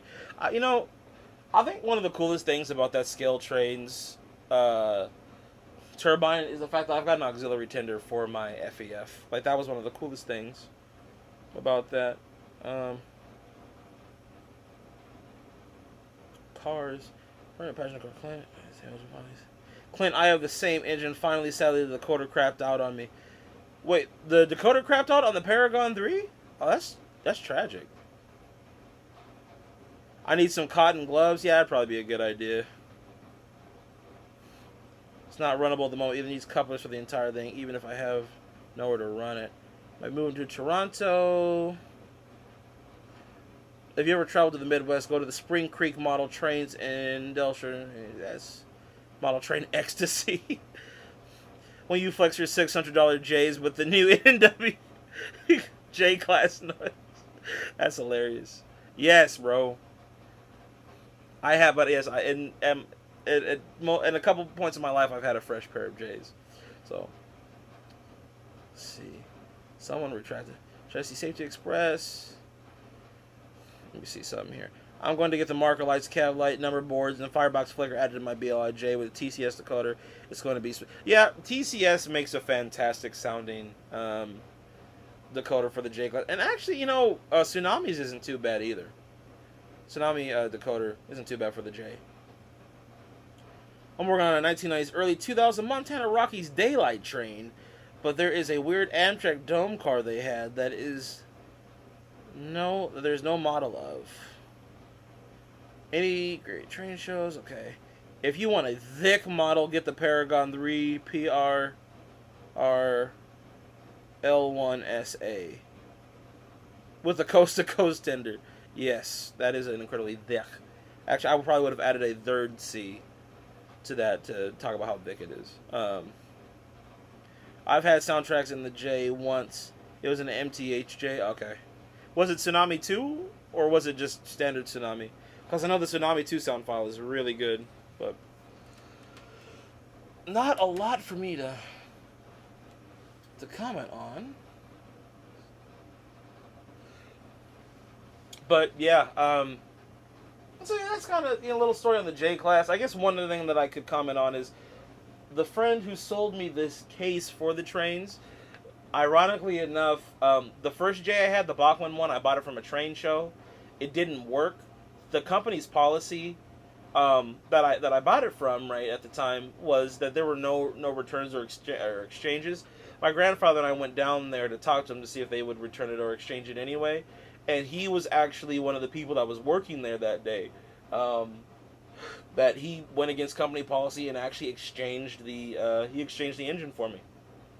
And I ended up having a J class, a Bachman J class that worked for a while. And if anyone remembers the old J's, there was a binding issue that a lot of those older engines, the older J classes had. I think they corrected that on the newer runs, but yeah, he once again, lifelong friend. Like I said,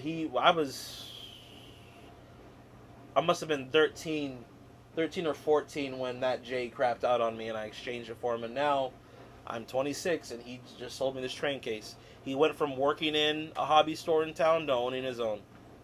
It's just weird kind of how life works out like that sometimes. But the train that I took down, that is what I'm really excited to show you guys. Because like I said, I've never talked about. I briefly mentioned this train on the channel. It's one that I'm very proud of, but I've never showed it in any videos. I have a Facebook that I don't log on to anymore, which I had a few train videos on.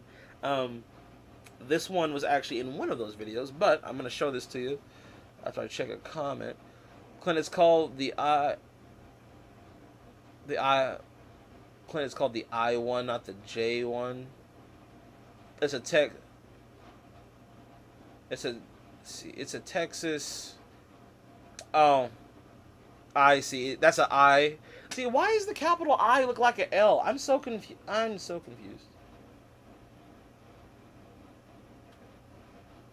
The J1 is a Texas. The I1SA is a Decapod. Oh yeah. Okay, yeah, I know what you're talking about now. I got those mixed up. I got those backwards. Yes, the Decapod. I wanted one of those. I was hoping Broadway would re-release those so I could buy one. But what do you think of the MTH 4449? Well, Funnel Fan, it's funny you asked because I actually have one of those right there. And we can talk about that one too. I was originally going to use a Bachman Collector's NW tender to go with the CNO 614, but I think I'm just going to go print one. You talking about like 3D printing? Oh, here we go, boys. I hope it's a Shea for the auxiliary tender. Yes, okay. So anyway, so the train that I want to show you, Man, I gotta say, Arctic Gamer, bro, this dude cracks me up, man. Like, his comments are hilarious. You be killing me. But it is a Shay! Yes! It is absolutely 110,000% a Shay. And excuse me, I'm showing you the improper side. Let me show you the proper side of the Shay. Oh, yeah. Oh, look at that. Girl. Yeah. Yeah, so, funny story. So, this is a brass model. This is not a Bachman. This is a... What is this? This is Overland Models. So, this is an Overland Model Shay. This is probably one of the most expensive trains that I own in my collection. And it's not even finished yet. And I don't want to say this on stream, but I'll be transparent with you guys. I low-key broke it. When I first got it, I had set it down, I think on my bed or something, just for a moment, and it flipped over and fell onto the ground. I know, everyone's cringing right now. And it kind of dented the smokestack a little bit, which you can kind of see there.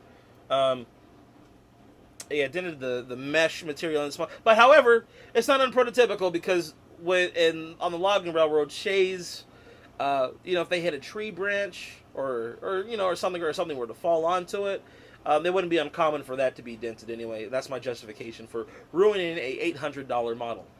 So, yeah. Yeah, I messed that up. However, I did make some improvements to it. So with a lot of brass models, they don't have coal loads.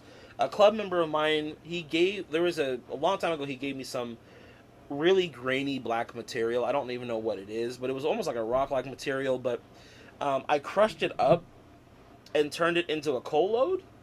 So I took a piece of cardstock, cut it out the size of the tender, and I actually made a coal load for it. You can kind of see it there. It's really tricky with the lighting the way it is. I need better lighting for this. But anyway, I made a custom coal load. I think it came out really nice.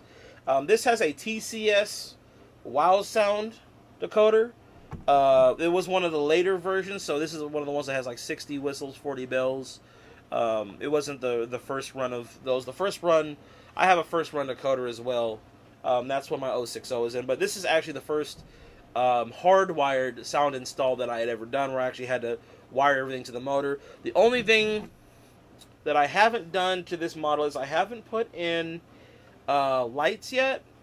So it's missing lights, and I was also going to throw in a firebox flicker. I also tried to attach a cam to the underside of it. I don't think you're going to be able to see. You might be able to see it. There's a cam up in there on the rear bogies there. But, yeah, I put a cam on it, and it didn't turn out too good. That's actually how I ended up frying the decoder the first time, because I was trying to solder on a piece that would pick up the cam.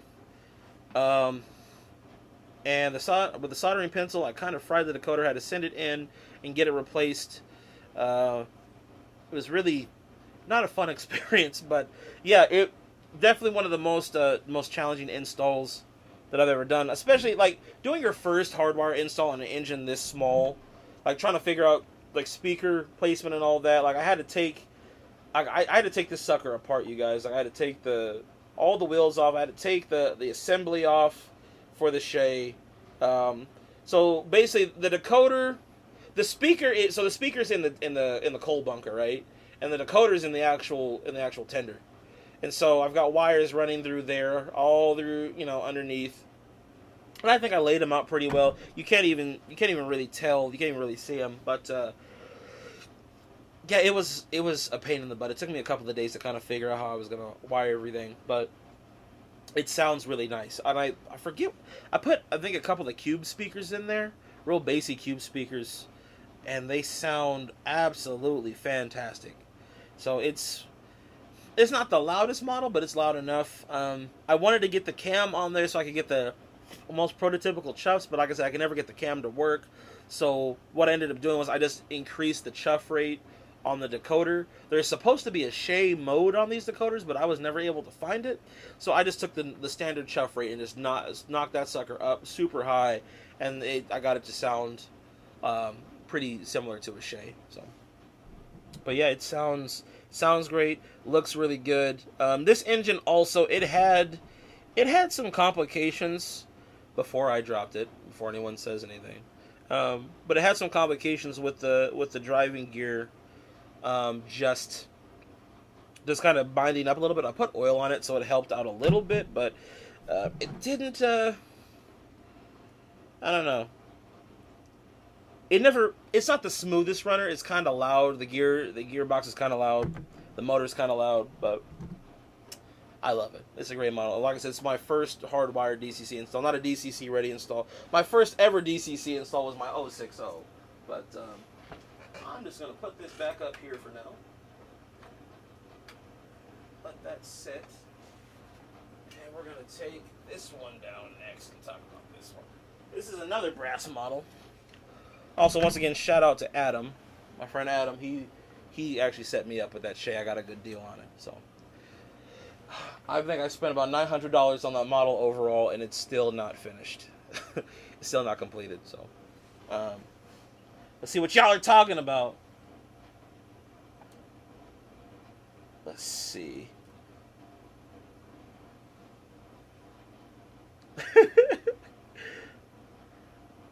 Arctic Gamer cracks me up, man.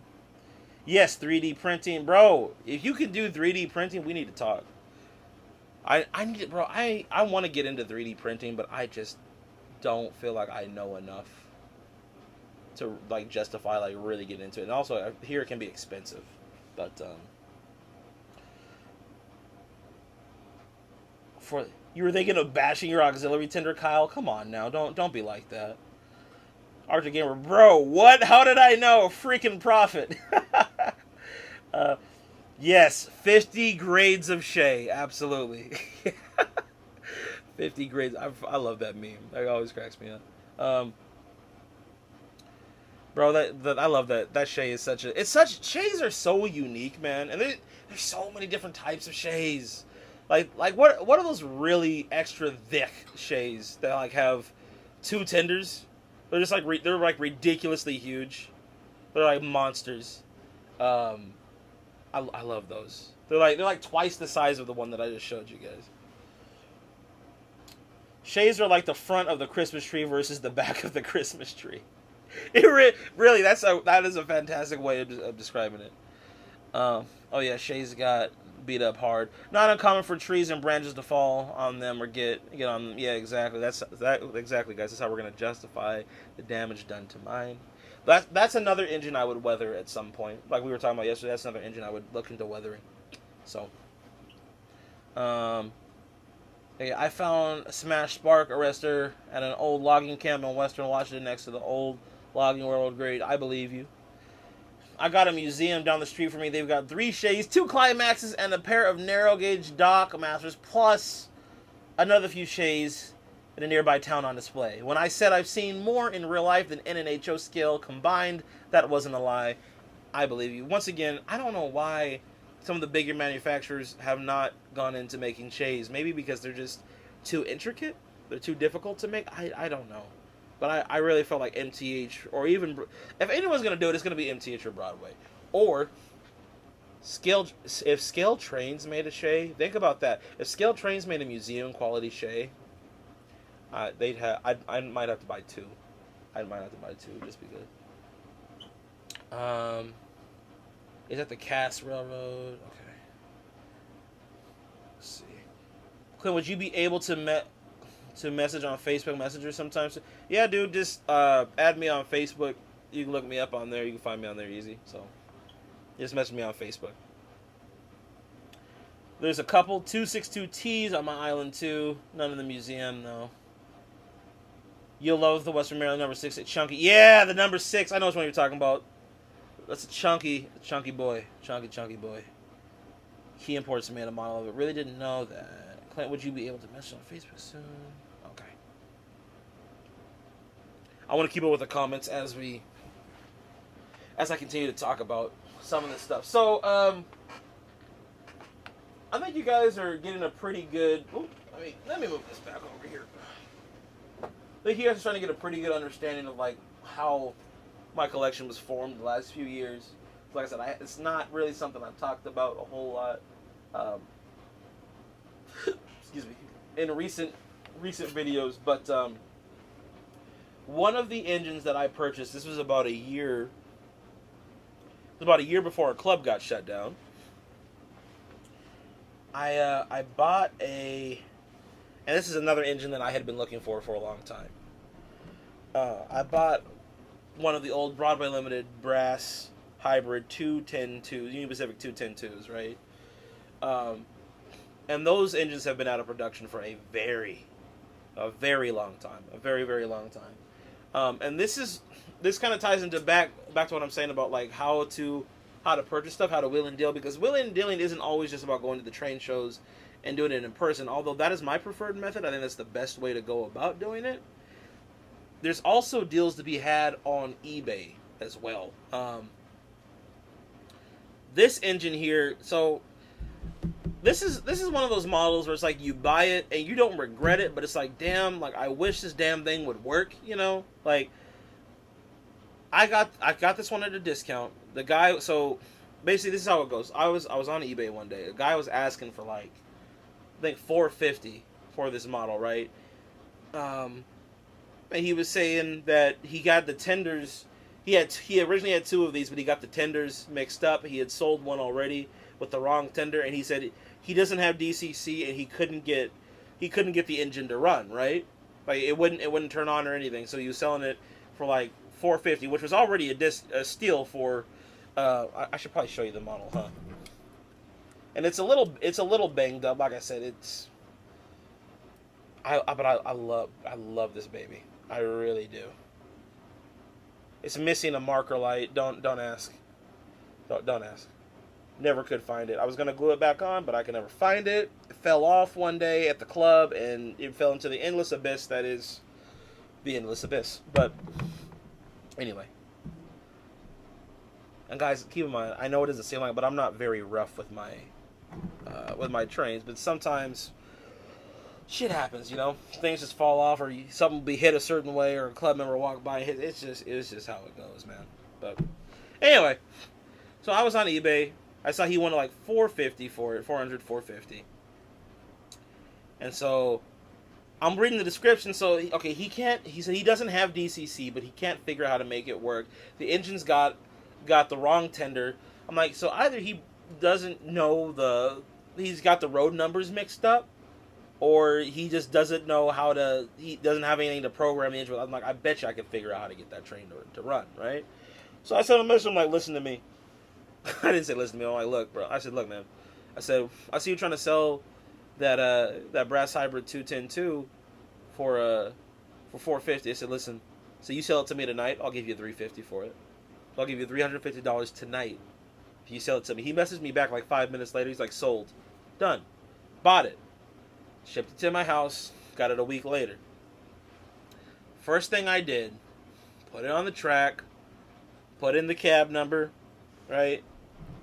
The cab number 5044, because the number on the tender is 5053, right? Once again, he got the tenders mixed up. So I put in the numbers, neither one of them worked. Wasn't surprised. I'm like, okay, bet. I typed in 03, fired right up. No issues. The only issue that the main issue that this engine has is that it has a problem just running altogether. It'll how do I say this? The train will run, right? Like the engine will run, but one has a tendency to jump off the track. The tender has a tendency to jump off the track when it goes over switches. And then the engine itself will it's like something gets bound up. Like it's losing power. Like it'll run just fine. Like you can go around the layout like a couple of times, but like the third time around, like it'll just start getting slower and slower, and it'll just lose momentum until it just won't run anymore. You gotta tap it, and then it'll jolt forward and start going. So I'm wondering if there's something wrong with like the gears or the motor. But like this engine's always had complications running. I've messed with the tension on the springs on the tender to kind of play around and see if I could get the tender to cooperate a little bit better, and I've kind of made it work. But the engine itself, I'm probably at some point in time I'm gonna have to open it up and see what's going on in there. Why it keeps stopping randomly like that. I've lubricated it a bit. That helped for a little while, but there's more work that needs to be done on this engine before it's in proper working order, because this is a beautiful model. This is one of Broadway's first brass hybrids. This is old. This has got one of the QSI decoders in it. So, but once again, point of me sharing that story with you guys is to show, like, okay, one, there's deals to be had, of course, outside of train shows. Like, go on eBay and try to find deals too, right? But keep this in mind. Here's the thing, if you see somebody asking a certain amount of money for something, right? It goes back into what I told you earlier about don't be afraid to negotiate, to ask them for a lower price. But if you know, like, you've got a certain amount of cash and it's a reasonable amount of cash and you just want to go ahead and pick it up right then and there, like buy it immediately, offer them that amount of cash. Offer them that low ball, offer them and say, let me say this. There's power to saying, hey, I've got this much money right now. I will buy this from you right this moment. You can have $350 right now if you're willing to accept that amount for payment. And in your back pocket, you might be willing to go up to $400, right? But of course, you don't say that. You just, once again, you're trying to lowball it, to try to get more, to try to negotiate, to try to get more, or to try to get more bang for your buck, basically. So these are just things that I learned over the years. Like it's kind of like basically the power of negotiation. And if somebody's in a bind, somebody really wants to get rid of something, they're willing to do it. $100 or $50 away from the asking price in certain situations is not unreasonable. It's not bad. So, what are y'all talking about? Let's go back to the chat. Let me see what we got. Oh shit.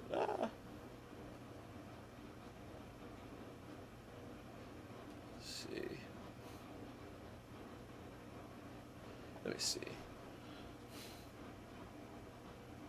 You guys are... Clint, if you were to focus on a single railroad or maybe 2 or 3 for a collection, which would you choose? And why is it N&W? I'm kidding. That's funny. I probably... God, bro. What sound recorder do you have in the Santa Fe 2 1010? Hold on. I'm going to answer a few of these questions. I'm just going back and reading these. Let me see. Clint, would you be able to... Okay, we already asked that. Cool, I'm friends with you now. I'll send you a message soon. Okay. Yeah, bro, just send me a message. We'll talk. I'm surprised we're not already friends on Facebook, honestly. Someone needs to make a Baldwin 90-ton 282 so we can make the Empire of the North. Okay. This is what I want to know. Alright? Let me say this real quick. Why the hell don't we have a Back to the Future train set? Why? All it is Sierra Railway number 3. A log car, 3 passenger cars, and I think a caboose at the end. What? And a DeLorean with some lights. Why do we not have a model for... Do you know how much money I would pay for, like, Broadway Limited or Lionel or MTH, or now I guess in this case Scale Trains, to come up with a Back to the Future train set? And look, I don't mean like a little cheap rinky-dink trains, like a semi-scale, at least, like HO train set, man. Like something that looks halfway decent with a DeLorean, the lights up, maybe some sounds. Like it would be so easy to do. I don't know why we don't have one yet. Like that's to me it seems like all the like easy ideas, the easy cash grab ideas that are right there. No one does them. Someone just make that, please. Anyway. Funnel Fan's comment just made me think of that. I mean, I would pay serious money for a Back to the Future train set. But yeah, what sound decoder do I have in the Santa Fe 2 1010-2? It's an Economy. It's an Omni Economy decoder. That's what came with it. At some point in time, I might swap it out for something better, but that's what came with it. I kind of don't want to mess with it because I don't want to mess with the wiring in that engine. Like I said, it's got a firebox flicker and all of that, but I feel like the sound could be better. I feel like it could be way louder than it is. But yeah, so. And if I were to focus on a single railroad or maybe 2 or 3, dude. Once again, it's like asking if you could just like love one child, which child would you love the most or only, exclusively? I can't. like,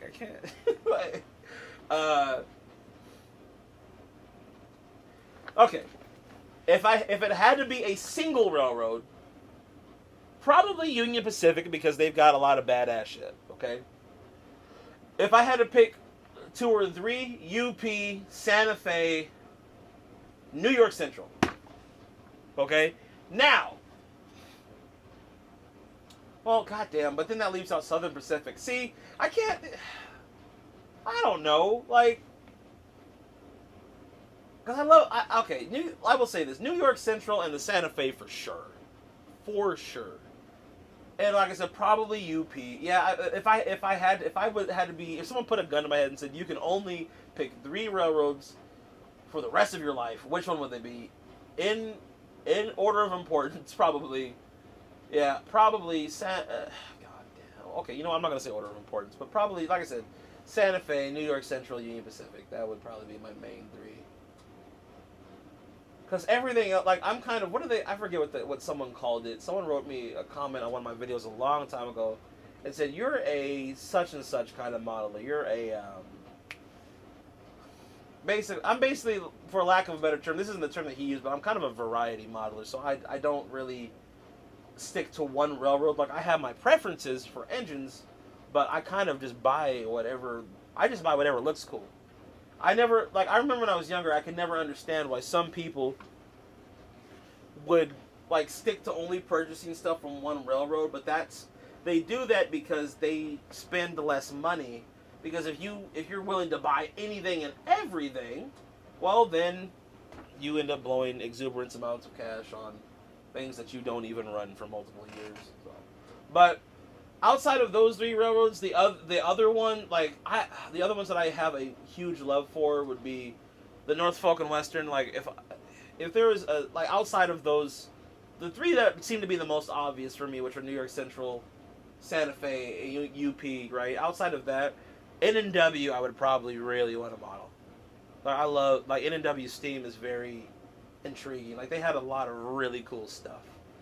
Southern Pacific, that's another, like, Southern Pacific is cool, but, you know, I don't really, I think the N&W had more interesting designs. And then other than that, Chesapeake and Ohio / Baltimore and Ohio, that would probably be the other railroad I would look into, because there's a lot of really unique looking engines. Or the Erie.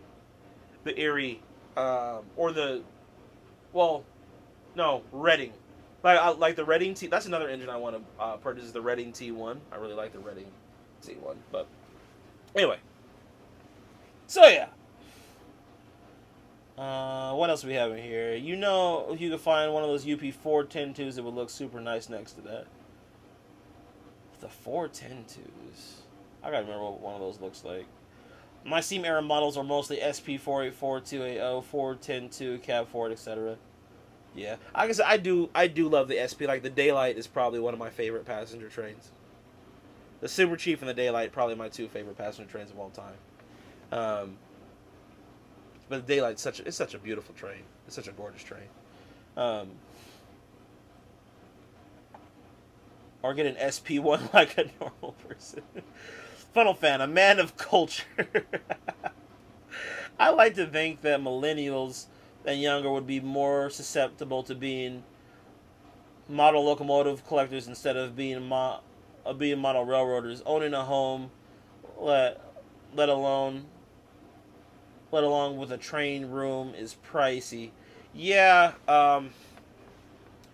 having a train room, like I said, I probably could have done it if I really wanted to put the effort into it. Like, this room here was originally going to be my train room.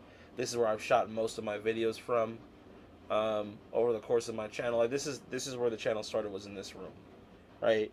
But starting to lay out, it's a big investment. I think for younger people, getting into a club, a modular club, you know, starting with Fremo, I think that's a fantastic way to get started. But SB had the best looking steam locomotives. I will argue with you until the end of time on that one, sir. Absolutely not. But I respect your opinion, but you're wrong. Like, SP did no, they did not have the best looking steam locomotive. Absolutely, that's what I'm doing. Unfortunately, a lot of potential modelers are turned off by the price. I myself have been a physical model railroading for many years in favor of V-scale simulation. SP224 is like $10 and JR650 Raz. Okay. I did more modeling when I was younger and had no money but plenty of time. Had to do stuff on the cheap. Let's see. Too bad they mysteriously disappeared in September 10, 1996. Okay. Would you be a freelancer?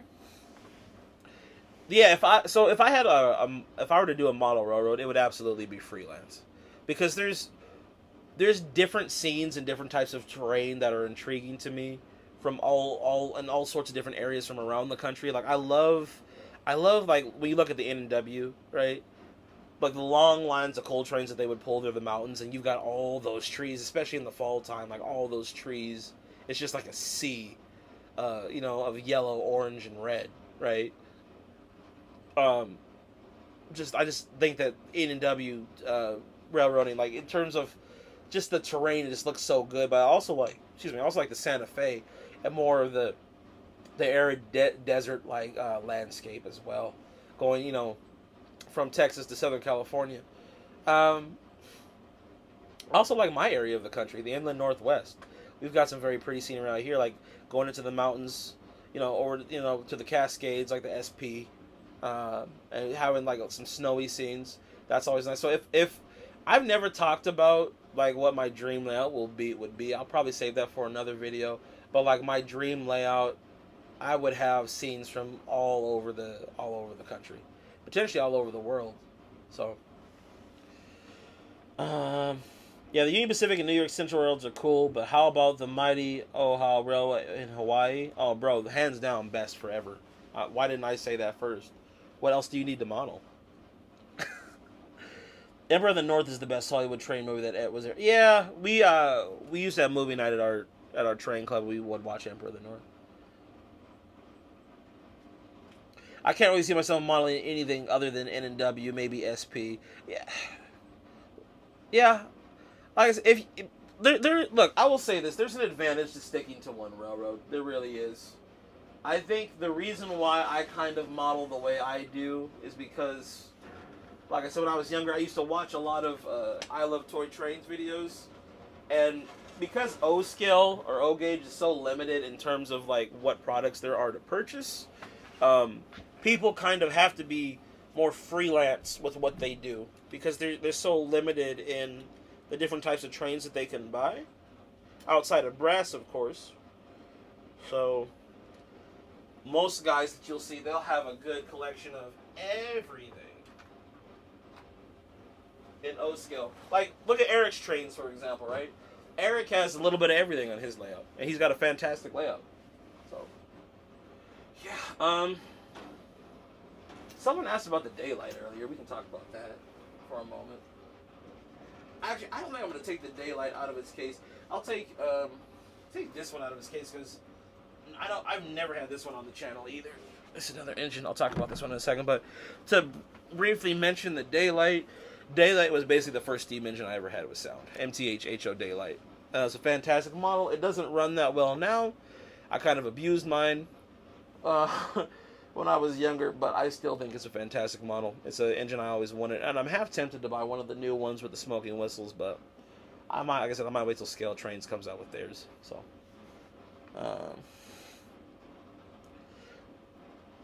see, Arctic Gamer says his collection is split 50-50 between SP and ATSF, all in scale except a cab Ford and an MT4 in HO. Boston and Maine. Boston and Maine is awesome, but it's one of those more obscure lines that you kind of need to be a bit of B&M guy to get into. Yeah. British Steam is beautiful, but hard to model.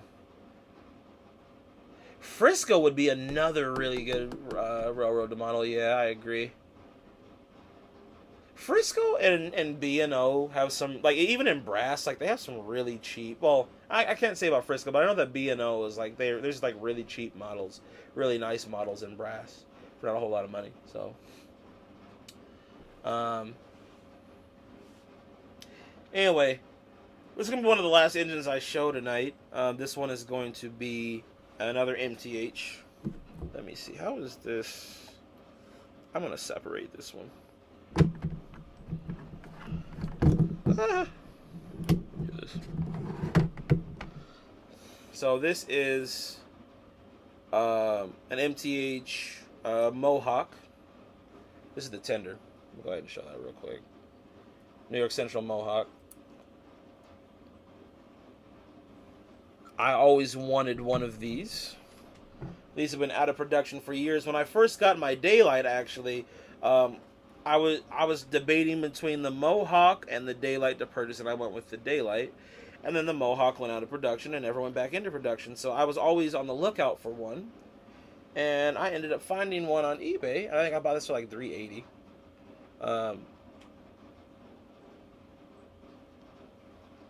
But yeah, I love the whistle on this extension. This is a really, really gorgeous model also. The problem with it is that the gears tend to slip out of alignment, and you'll have to open it back up and realign the gears to get it to run properly. But it smokes really well, sounds really nice. It's a great looking engine. I love it. It's like a bigger Hudson. It's like the Hudson's bigger brother. So I like to think about it, but it's a really great model. That's like this one, the Allegheny, the Triplex. I bought all of those. Like, oh yeah, the UP 210-2. I bought all of those around the same time. So they, I kind of went on like an eBay binge for a while. The Triplex was another one that I was waiting for a really long time. So that's one thing I want to bring up, and I talked about a lot, is just knowing how to wait. Like, man, if there's a particular model that you want, right? Wait. I'm just telling you, wait for it. Just wait for it. A lot of models go out of production, and then they'll come into reproduction, but there'll be changes, there'll be differences. Sometimes the models will end up being worse than they were before. If you know for certain that there's a particular version of a model that you want, don't let anybody talk you into getting a different version. Like, for instance, the F units, like we were talking about earlier, people were like, just get the other ones, or get the Proto one. Like, I didn't want those. I wanted the Broadway limited ones, and I got them, and I'm happy. I waited like 3 years. 3 years before I could actually purchase those. So that's what I'm saying, guys. Just wait. Waiting until you find the model that you really want, you're gonna be so much happier doing it that way. And you'll be able to. There's other. We all know there's other stuff on your list too. Buy the other stuff until you find the model that you really want. You know. So.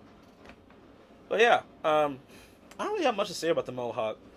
It's just another engine that was on my bucket list to purchase. But like I said, that's why when I talk about MTH and like my experience with MTH and talking about their sounds and like their sound quality, as you can see now, like I've got a good range of MTH engines from over the years.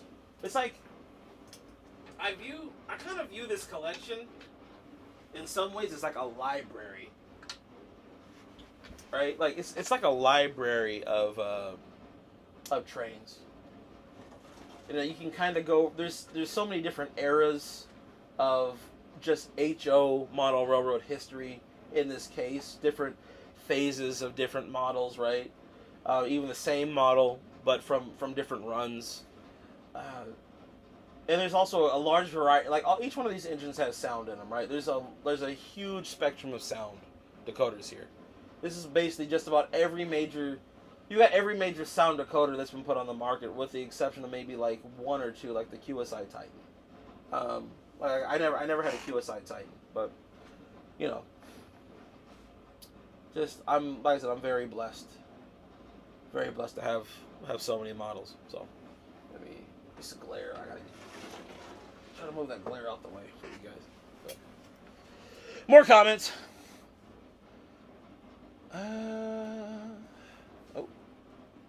Go back. Let's see here. Alright, Jeff, send me a message on Facebook. I'll read that later. Bowser Studios says he's got to go soon. Let's see.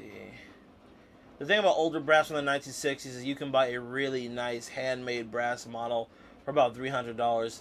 But then you need to spend another $100 for new motor and gearbox, and of course if you want sound. But when you really think about it, though, like if you spend the money you spend on a brass hybrid, it comes out to being about the same. And then arguably with even with the older brass, a full brass model, you'll still get a better model, 9 out of 10 times. So the Frisco had some beefy 282s, real big guys. Unfortunately, the only ones preserved were the more generic USRA ones, which are low-key kind of boring. If you've seen 4501, you've seen them all. Yeah, kind of know what you mean there. Yeah, brass is cheap. No matter what you get, is most of them. Clint, I gotta get some DMs with you going. This is super cheap. Hell yeah, man. You could add me on Facebook as well, or Instagram, or Snapchat, or whatever.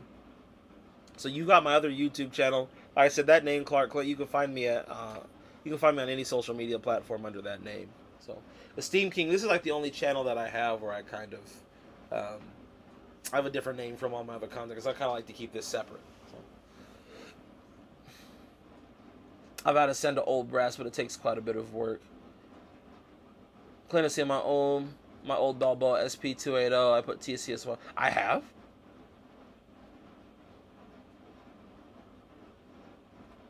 Yeah, what, do you have a video of that on your YouTube? I don't remember seeing that. It's probably been a while.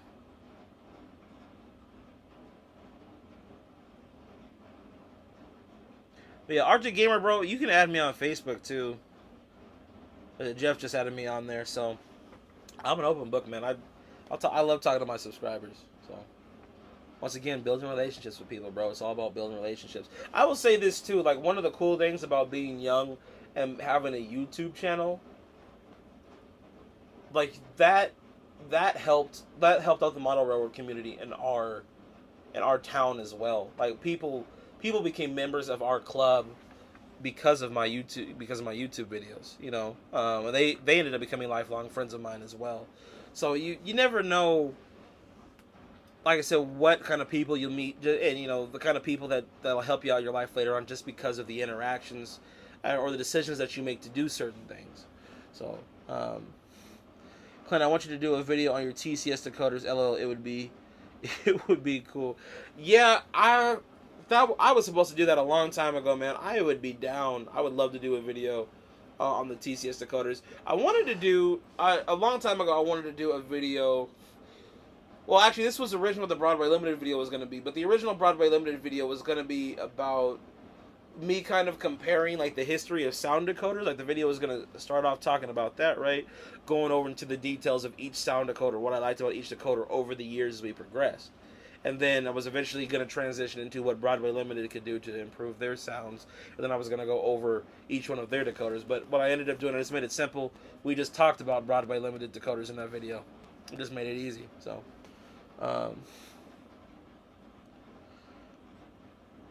I talked to literally nobody my age who is actually a proper model railroader. My buddy has a $50 Bachman set from 2005. That's the closest I have. Bro, okay, look, if he's got an old Bach, it's your job to get him up to speed. Then, man, you got to show him the beauty. Yeah, look, man, it's like drugs, okay? You sprinkle a little bit of crack, you get them hooked, and then after a while they become addicted until eventually they've got a $50,000 train collection in their basement. I'm just telling you, like you gotta sprinkle a little crack on them, bro, and then get them into the hobby. Like Bachman, that's cute. That's cute. He's got a cute little 2005 Bachman set. Get him something with DCC and Bluetooth, you know. What is going on here?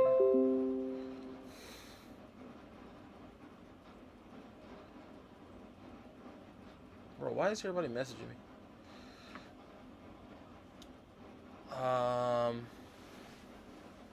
Where's the video link? I didn't get the video link. Why is that so accurate? This is before I put decals.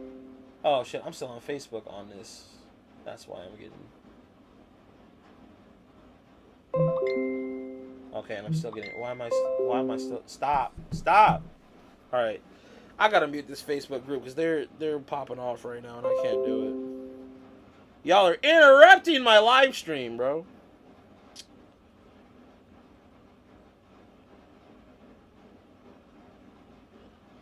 How do I... Hold on. How do I mute this?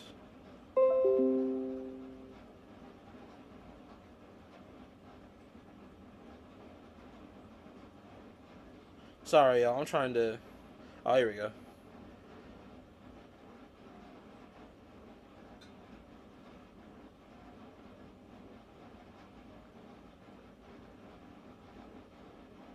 Okay. Perfect. That'll tell teacher, shut the fuck up, bro. I'm trying to stream. Okay. But yeah, so... does anyone have any questions about any other particular engines or anything? There's like a million stories I could tell. Like I said, each one of these engines has a story. Each one of them holds some form of sentimental value to me. I've got more engines also that I have. Oh God. Okay, this is one I do need to show. This has not been on the channel. I have not talked about this engine ever. None of you even know I have this. I'm not going to even take it out of the box, but I want to show you the box that it came in, okay? And I want you to guess how much I paid for this. I want you to get, once again, this is a prime example of how you can have a bunch of crap, but you don't pay, you don't pay the standard going price for it, okay? This train, just to start us off, okay? Well, I'm curious. What do you guys think it is? I want you to guess what it is, right? But this train is another one that I always wanted when I was a kid. It's a very unique locomotive. Give you a hint. It's streamlined. It is... Actually, I'm not going to give you any more hints.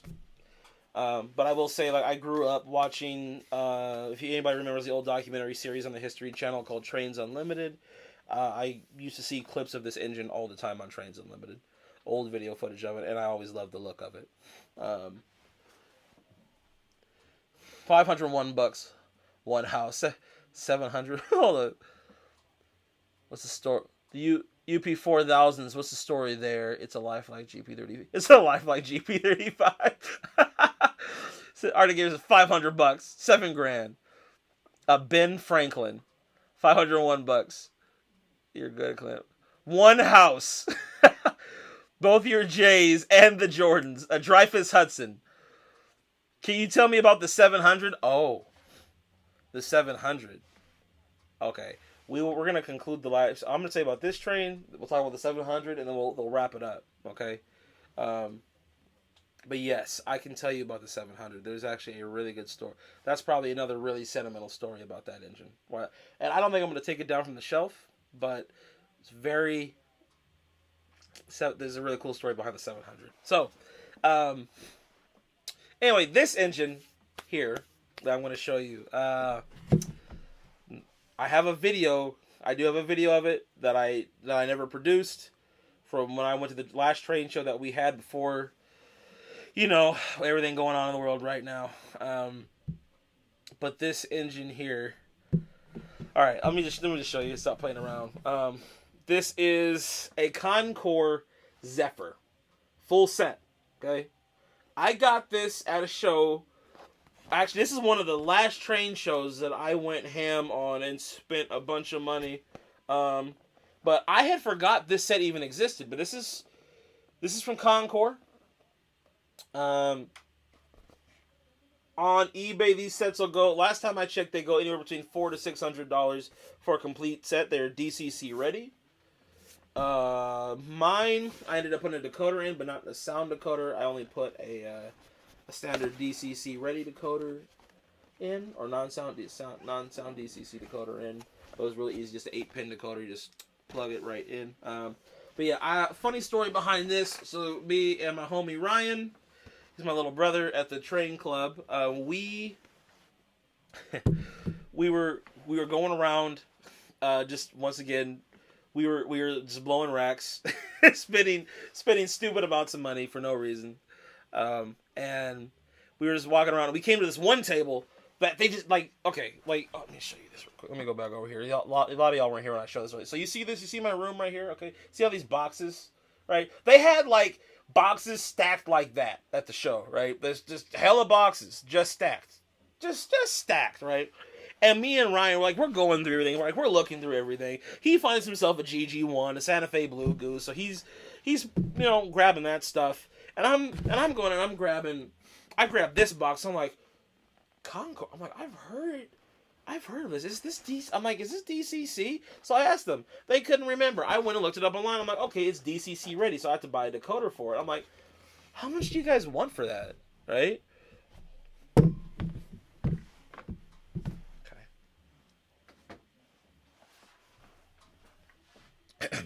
When I tell you I stole this, I didn't literally steal it, but like, I felt like I did. So these people, let me just tell you this real quick. It was a husband and wife. Their mother passed away, and their father was into trains. Their father, one day out of the blue, he said, "You know what? I'm done with all of this. I gotta get out of here. I don't want to have anything to do with any of this stuff anymore. You can have everything." He took one suitcase, got up, left his house, went to Mexico. They said, and he never returned. So they had a bunch of train stuff that they were trying to liquidate, that they were just trying to get rid of. So this was their dad's collection, and I just so happened to go show up at the right place at the right time, grab that box, grab this. I said, "How much do you want for it?" I said, "I don't know. Make us an offer." You want to know how much I offered him for it? I said, "Well, it doesn't have a decoder, so I'm going to have to buy one and put it in myself. But so would you guys do a 140 for it?" They're like, "Yeah, sure, we'll take 140." I was like, "Okay." So I bought the Zephyr set for 140. And when I tell you that this is probably one of the smoothest, most gorgeous, best running sets I've ever owned, my God, dude, like, Concord it's like, in the train, the crazy part is the train's so small, it's like an N-scale train on HO track. Like, it's tiny. I'm not gonna take it out of the box because it's too much. It's all the pieces are connected, of course, because of the diaphragms. It's too much. But yeah, I picked it up for, I think it was either 140 or 130 I paid for it. But yeah, that like, when we went to the club later that day, and I looked it up online. I'm like Ryan. I'm like, "Bro, do you know how much this goes for?" He's like, "How much?" I'm like, $600. He's like, "What?" He's like, "Dude, you freaking stole that." I'm like, "Yeah, I know." So I almost feel bad, but not really. But I mean, they just wanted to get rid of it, so I took it off their hands. So, but that's what I'm saying. Like, you go to the shows. And this is gonna sound bad, but some old person will die or run off to Mexico, and their kids will be selling their stuff. They don't know or even care what it is they're selling. Like, dude, look, give me $20, fine, take it. I don't care. Just get it out of my hands. The less stuff I have to pack up and go back home with, the better. And here you are, brand new Conquer set, very rare. These aren't in production anymore, as far as I know. $600 set for $130, and you walk out the door. Brand new. And like, I think I spent another $20 on a decoder. So at most I paid $160 for a brand new set. So I'm just saying, you gotta, don't be afraid to low. And once again, when I offered them that, I didn't even know the price. I didn't know what the set was going for. But I knew it couldn't be anything less than $300. So, but I still just, spitball something out there. Like, 140, cool. Took it and ran. I ran. you sometimes you'll find deals that are so stupidly good, bro. You run. Just take your stuff and run. You just got to do that. So, anyway, let's go back to this comment section. You guys are popping tonight. Let me see. He said, "Wow, I thought it was gonna be a steam engine." That's hilarious. Isn't that the one you were holding by the cab like an hour ago? Dreyfus Hudson, LOL. I have a custom built Flying Yankee, but from let's hear it, man. Wow, I thought it was gonna be a steam engine. If it was steam, it would probably be in the case. If it was steam, see, he's smart. Arctic Gamer, he understands. Yeah, if it was that's the point. All my steam engines, with the exception of 2, were in the case. I had to put steam in, but the turbine I had to put in. The F7s, the PAs, I had to put those in. Like, that's stuff that should be in the case, but outside of that, like, yeah, it's all steam. But yes, why did I say if it was Steam twice? Arctic Gamer moment. If you're ever interested, we can do a collaboration video. I'd love to tell you a story about the best model train deal of the century. Dude, I am down, bro. I'm down. We can do it. I'm down to do a collab. Steam King podcast. I want into, bro. I actually want to do, like, this really is a podcast. That's really what this comes down to.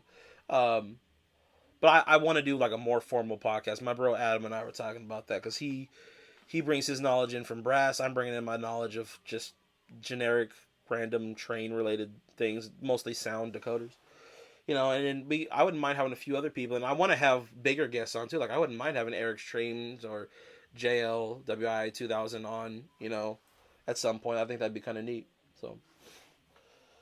You stole that set, man. He said it was the spirit of Santa because it was my Christmas present. That's a great deal. More like highway robbery. I feel so upset. You could have gotten a Spectrum B&W passenger car set with the aux tender for $130. But I'm passing because I wanted a daylight. Also, it's in the source of horrifically overpriced models from stores. And yeah, dude, it's a whole nother story. I looked up Clark Clint on Facebook and got 0 results. How do I find? Type in Clint Brantley on Facebook and I'll pop right up. Clint, we should do like a virtual Zoom meeting. That would be sweet. I got to meet Joe W. 2017. I'm jealous because I've always wanted to meet James. I've talked to him a couple times. But James is, especially my early days of YouTube, James is very encouraging. He's a fantastic, he's just a good guy. It's a great guy. We will be the next generation of Eric's Trains. Hell yeah.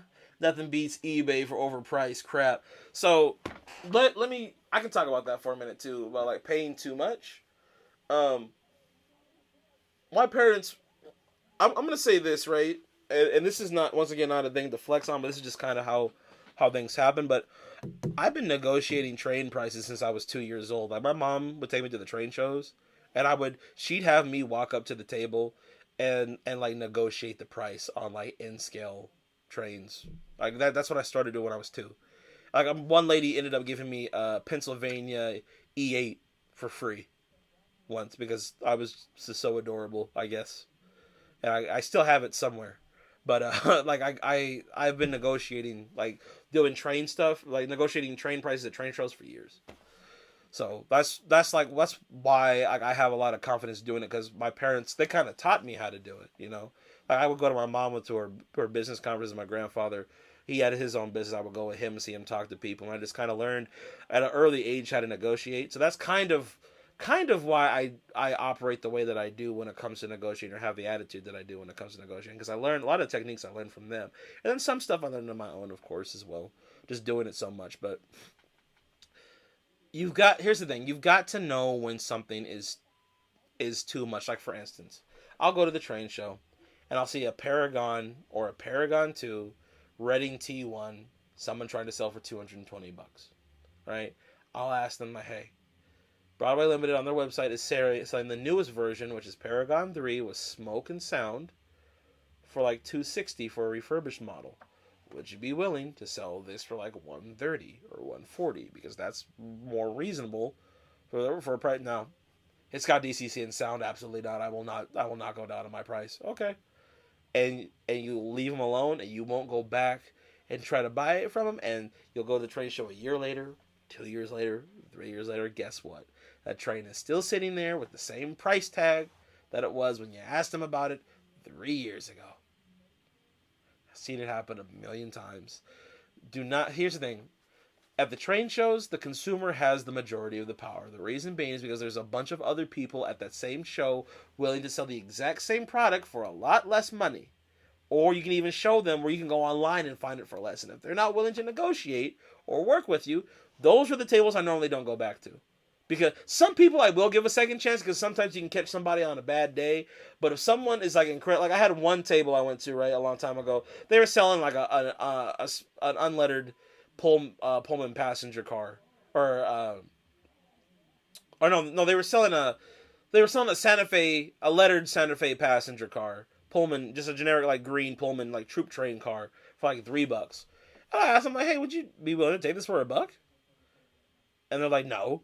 And I'm like, okay. I'm like, you sure? Like, you can't come down like $2? You can't pay $2 more? I said, okay.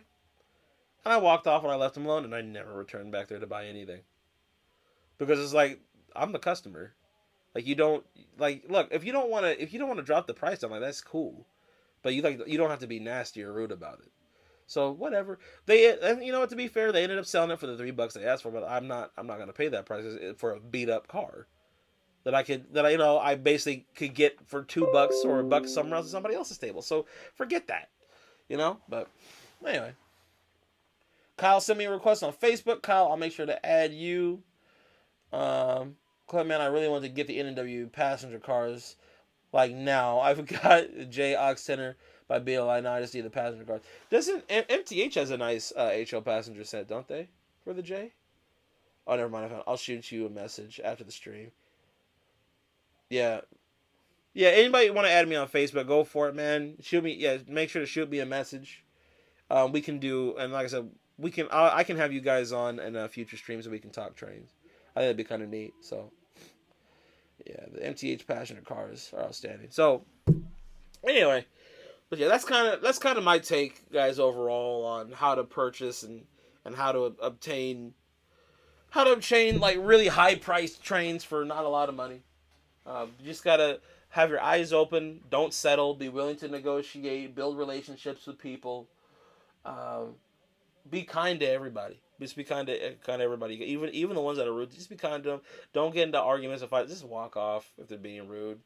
And once, like that story I just told you, if they end up selling their stock to somebody that's willing to pay that price, that's cool. Good for them. Because the thing is, they to be fair, they know that someone will eventually come along and buy their crap because they're naive and don't know what they're buying. But if you have a general understanding of like the market, you have an understanding of what kind of decoders are in each train, what era that decoder or that run of train is from, you can properly assess and gauge how much it should be going for. Also, is there going to be a newer run of these trains coming out later? There's a lot of things you got to consider. But, like I said, that's why I have all these trains, because for the vast majority of them, I would say probably about 95% of these trains I didn't pay full retail price. So, but to kind of close this off here, last thing I'm going to talk about is the 700 that I purchased from Broadway. Like I said, I bought it from my man Gary at our local hobby store in town, local train store. He also set me up with this case. I bought the case a couple of days later after I bought the 700. But the reason why that train is so important to me is because, like I said, I was talking about my grandfather earlier. One of the things that we used to do when I was younger is every weekend we would go down to the train yard and watch the trains go. We'd go to the train yard. We'd watch the engines. We'd watch the switches kind of build the train up, and then we'd watch the train leave the yard and go to leave town. And so when we would see the train leave, what we would do is we'd be in our van that he had. He had a Ford Econoline a van, and we'd be in there, and what we would do is we would race the train. We would beat it down to these crossing gates that were about 4 or 5 miles out, heading towards the outskirts of town. There was a little cutaway where there was a tree with shade. We would go across the crossing gates, make a U-turn, go into the cutaway, and park under the tree and wait. And then the gates would start going down, right? And then he would turn the van on, hurry up, rush to the front of the gate, so we'd be right at the front where the train was, right? And we wait for the train to go by. And we would do this every weekend. We did this up till I think I was about 11 years old, right? One day, we were out watching trains, and we were just kind of driving around. We were going to our normal crossing gate spot, and as we were approaching, there was actually, and I had never seen a passenger train before. There was a BNSF business train that kind of sped by down the crossing gates. It was like a 5 or 6 car passenger train, just a little business train, and it blew my mind. I was like really excited to see it, right? So it sped on by, right? That whole day we had been driving around, looking at the trains, doing our normal routine, whatever, right? The next day, he called me. He said, "Poof," that was my nickname that he gave me. He said, "Poof, come here." Come here, hurry, come here. I want to show you something. He's like, you'll never believe what came through town yesterday. And he pulls out the newspaper. I still have the newspaper clipping. He pulls out the newspaper, and here on the front page of the newspaper is SPS 700 getting towed through town by like I think it's like an SD45, because it broke down outside of Spokane, and it was being towed. It's being towed through town by a diesel. It was doing an excursion service, and the crazy part is, like, where they took the picture, we actually drove right through there, but we had like either just missed it or were too early. So it came through town the very day we were out watching trains. So it's kind of like the steam engine that I almost saw. Ironically enough, being the Steam King, I've never actually seen a live steam locomotive outside of narrow gauge. I've never seen like a live standard gauge steam locomotive in person. But that was like one of two opportunities that I had to actually see one come through my town. But like I said, I saw the newspaper clipping. That always just kind of a cool story that I had with him. I remember that day vividly. Us just being out like we always were, and like I can only imagine what would have happened if I had have seen that steam engine. We probably would have followed it for a few miles even out of town. Quite frankly, we probably would have gone a ways to watch it. So, but. We missed out on it coming through, but that's the train I almost got to see. So, anyway, that's the story of SPS 700, and why that engine is also near and dear to my heart. So I'm looking forward to the day when I can actually run that train. It's a very awesome engine. So, anyway, let's see what you got. Kind of winding down here in the evening.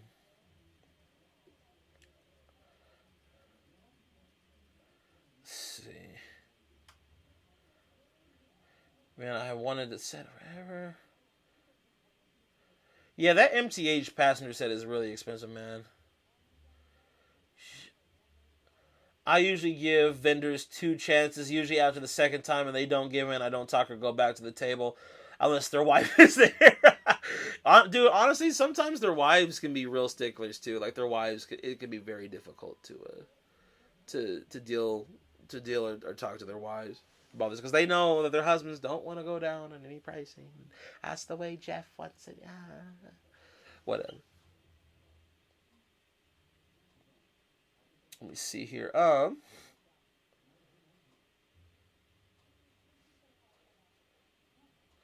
did not forget the 700. I told the story. Talking to you. Hold on. Let's see. YouTube is not receiving enough video to maintain. So, guys, if it's getting a little choppy, I apologize. I don't know what's going on. Bandwidth is getting a little weird here. But talking to you, you're one. Only a few guys who are young that is into Steam like me. It's sweet, man. Bro, same. I appreciate that. Like, there's not a lot of young guys that are into Steam. Like, it's very rare. Like my little bro Ryan. That's why we became close, because I actually let him run my Steam engines at the club. And that's how we became good friends, and that got him hooked, and he just started buying up stuff as he got older. So, it's refreshing having a little community like this, even if it is literally like 6 people. Hey, bro, this is a start, bro. This is where it starts off. So, well, it's been a fun live stream, but I need to run and get dinner and get back to working on my SP-SD70M. Talk to you later. Hey, Funnel Fan, I know you're probably gone, but hey, I appreciate you coming in, man. I appreciate all you guys tuning in. I really do love doing these live streams for you guys. So, the art of game, I agree with you so much, man. I'm a fan. Okay, I love this because I can talk about obscure freight locomotives, and y'all know exactly what I'm talking about, or at least appreciate it. It's not just 611, this 4014, that, and 449, all the rest. Damn, the SD45 would be a rail fan attraction itself if that happened today. Clint, what modern Class 1 railroad is in your area? We have Burlington Northern, Santa Fe, and Union Pacific. We have and Canadian Pacific runs through as well. Because I'm 2 hours from the Canadian border, so we do have some CP come through here as well. So growing up, I got a good mixture of everything. Like, it was very common for me to see War Bonnet being a Ceph. I grew up. If I were to do modern, right? If I were to model modern, I would probably do like early to mid '90s, like the area where I was born. up to early 2000s, like everything, pretty much anything before 2001 is probably what I would model, because that's what I grew up watching at the train yard. So if I had to model modern, so. All right, folks. Kyle's heading up too. Hey, Kyle, I appreciate you coming in as well, man. Have a good night. Put the Firecracker MTH pads for $400 in 2012. I thought nah, bro. 400 even back then was actually a pretty decent price. I'm a Steam fan and I'm young. Yeah, I don't know, man. There's a lot of I mean, there are quite. I think when kids are really young, they enjoy Steam because they watch Thomas the Tank Engine, and that seems to be where most of the action is. But I think that they either lose sight of that after a while and just they kind of gravitate to what they can see around them, or there's just no one that really shares the same passion for Steam as they do. Like I said, growing up with my grandfather, he loved Steam because that's what he grew up with. So, and then when we would watch Trains Unlimited together, like we got to really enjoy. We enjoyed watching a lot of the old footage, a lot of the old clips of steam locomotives. So, but yeah, man, dude, I'm 2 hours from the border in the other direction. We got to meet up and run trains. When the panoramic is over, I can't say that word on stream because YouTube wants to shut me down and whatnot. So, but yeah, bro, I'd love to meet up with all you guys at some point. I wish we could like meet up and run trains somewhere. Like, just somehow set up some kind of temporary layout and bring some stuff. But I thought you modeled SP. How could you? I mostly have UP. I would do mid-90s to late 2000s. That's hilarious. Nah, I'm a superpower addict. Like, yeah, I'm a superpower addict as well. Big Steam all day. Love Big Steam. Steam Locomotive Def attract non-trained people. Yeah, dude, Steam is the most interesting to run. When you go to I'm pretty sure most of you have ran at train shows at some point in time, or if you haven't, if you get a chance to do it. But I'm just telling you right now, when you run Steam, there's a big difference between when you're running Steam at a train show and when you're just running because everyone's running the diesels. But if you got a good fleet of Steam, bro, people will really gravitate towards that, especially when you got the smoke and everything going. Oh, dude, it's great. Excuse me. Clint, I gotta tell you, Trains Unlimited is how I became a big Steam fan. It would be sweet to do with me, bro. Once again, like I said, I'd love to meet up with you. I'd love to meet up with Arctic Gamer. Let's meet up and talk trains, BS, man. Kick it. And like I said, we'll have to do that at some point. We'll also have to see about doing a live stream, too. We might have to do like a Zoom call or a Skype call or something. Get it set up. But, modern, occasionally I'll get a hankering for some modern. Like, I do like running modern from time to time. But, it's just not very often. Give me Big Steam from anything. It's sweet. Absolutely. Matt's here. Little Steam narrow gauge. Yeah. All right, y'all. I should probably end it here. I'm gonna go. I might make us a little Facebook group too. Who knows? I know that a lot of you guys added me on Facebook, so. And that way I can let y'all keep y'all updated on when the live streams happen. But yeah, I hope I answered everybody's question. I hope that this was insightful. I hope that this was informative. I hope people, if you're watching this and this is the recording, I hope you really took something away from this. There's a lot to building your collection.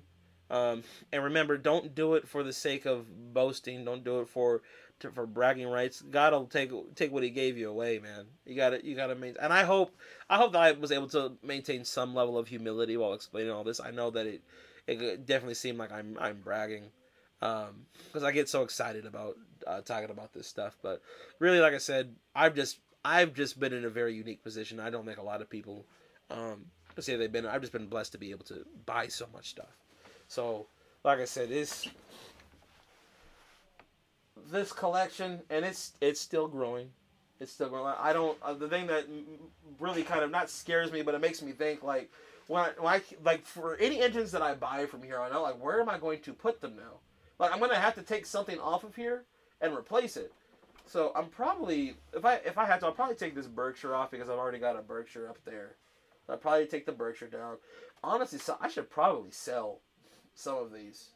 If someone wanted to buy the Mth Berkshire here, this is the first run of these. I wouldn't be opposed to selling that. But yeah, that's probably the only thing I'd be willing to sell actually. Everything else I'm keeping. Everything else I'd pretty much keep. But yeah, so maybe the GG one, but the GG one's kind of broken. So all right, Jeff. He looks forward to messaging. Hello, future YouTube people. Excitement, no bargain, bragging. I know you just got here, Matt, but you came at the end, bro. Now you got to play the video back. But there are not enough manufacturers that make big boys. There needs to be more. Right.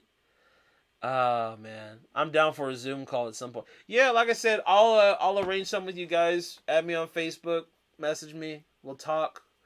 We'll do a discussion. We can do a discussion about, like what it was like growing up, being in the hobby young and all that. I will key you guys in on one thing before I let you go. There is another live stream I want to do, which will be more personal, which is model railroading and relationships, model railroading and dating. I think that would be a very interesting topic to talk about on stream. So let me know if that's something you guys would want to talk about. I think everyone's got interesting stories when it comes to that. Sharing the hobby with the girl that you really like. How does that conversation go? How do you bring that up? Well, that's always fun. So anyway, I'm signing off, guys. Love y'all. I appreciate it. This is another great live stream. Hope everybody enjoyed themselves. I'm gonna go relax, enjoy the rest of my Sunday. I hope you do as well. Remember, be a blessing to somebody today. I'm gonna go rest. I'm gonna catch y'all later. Peace. See you in the next one.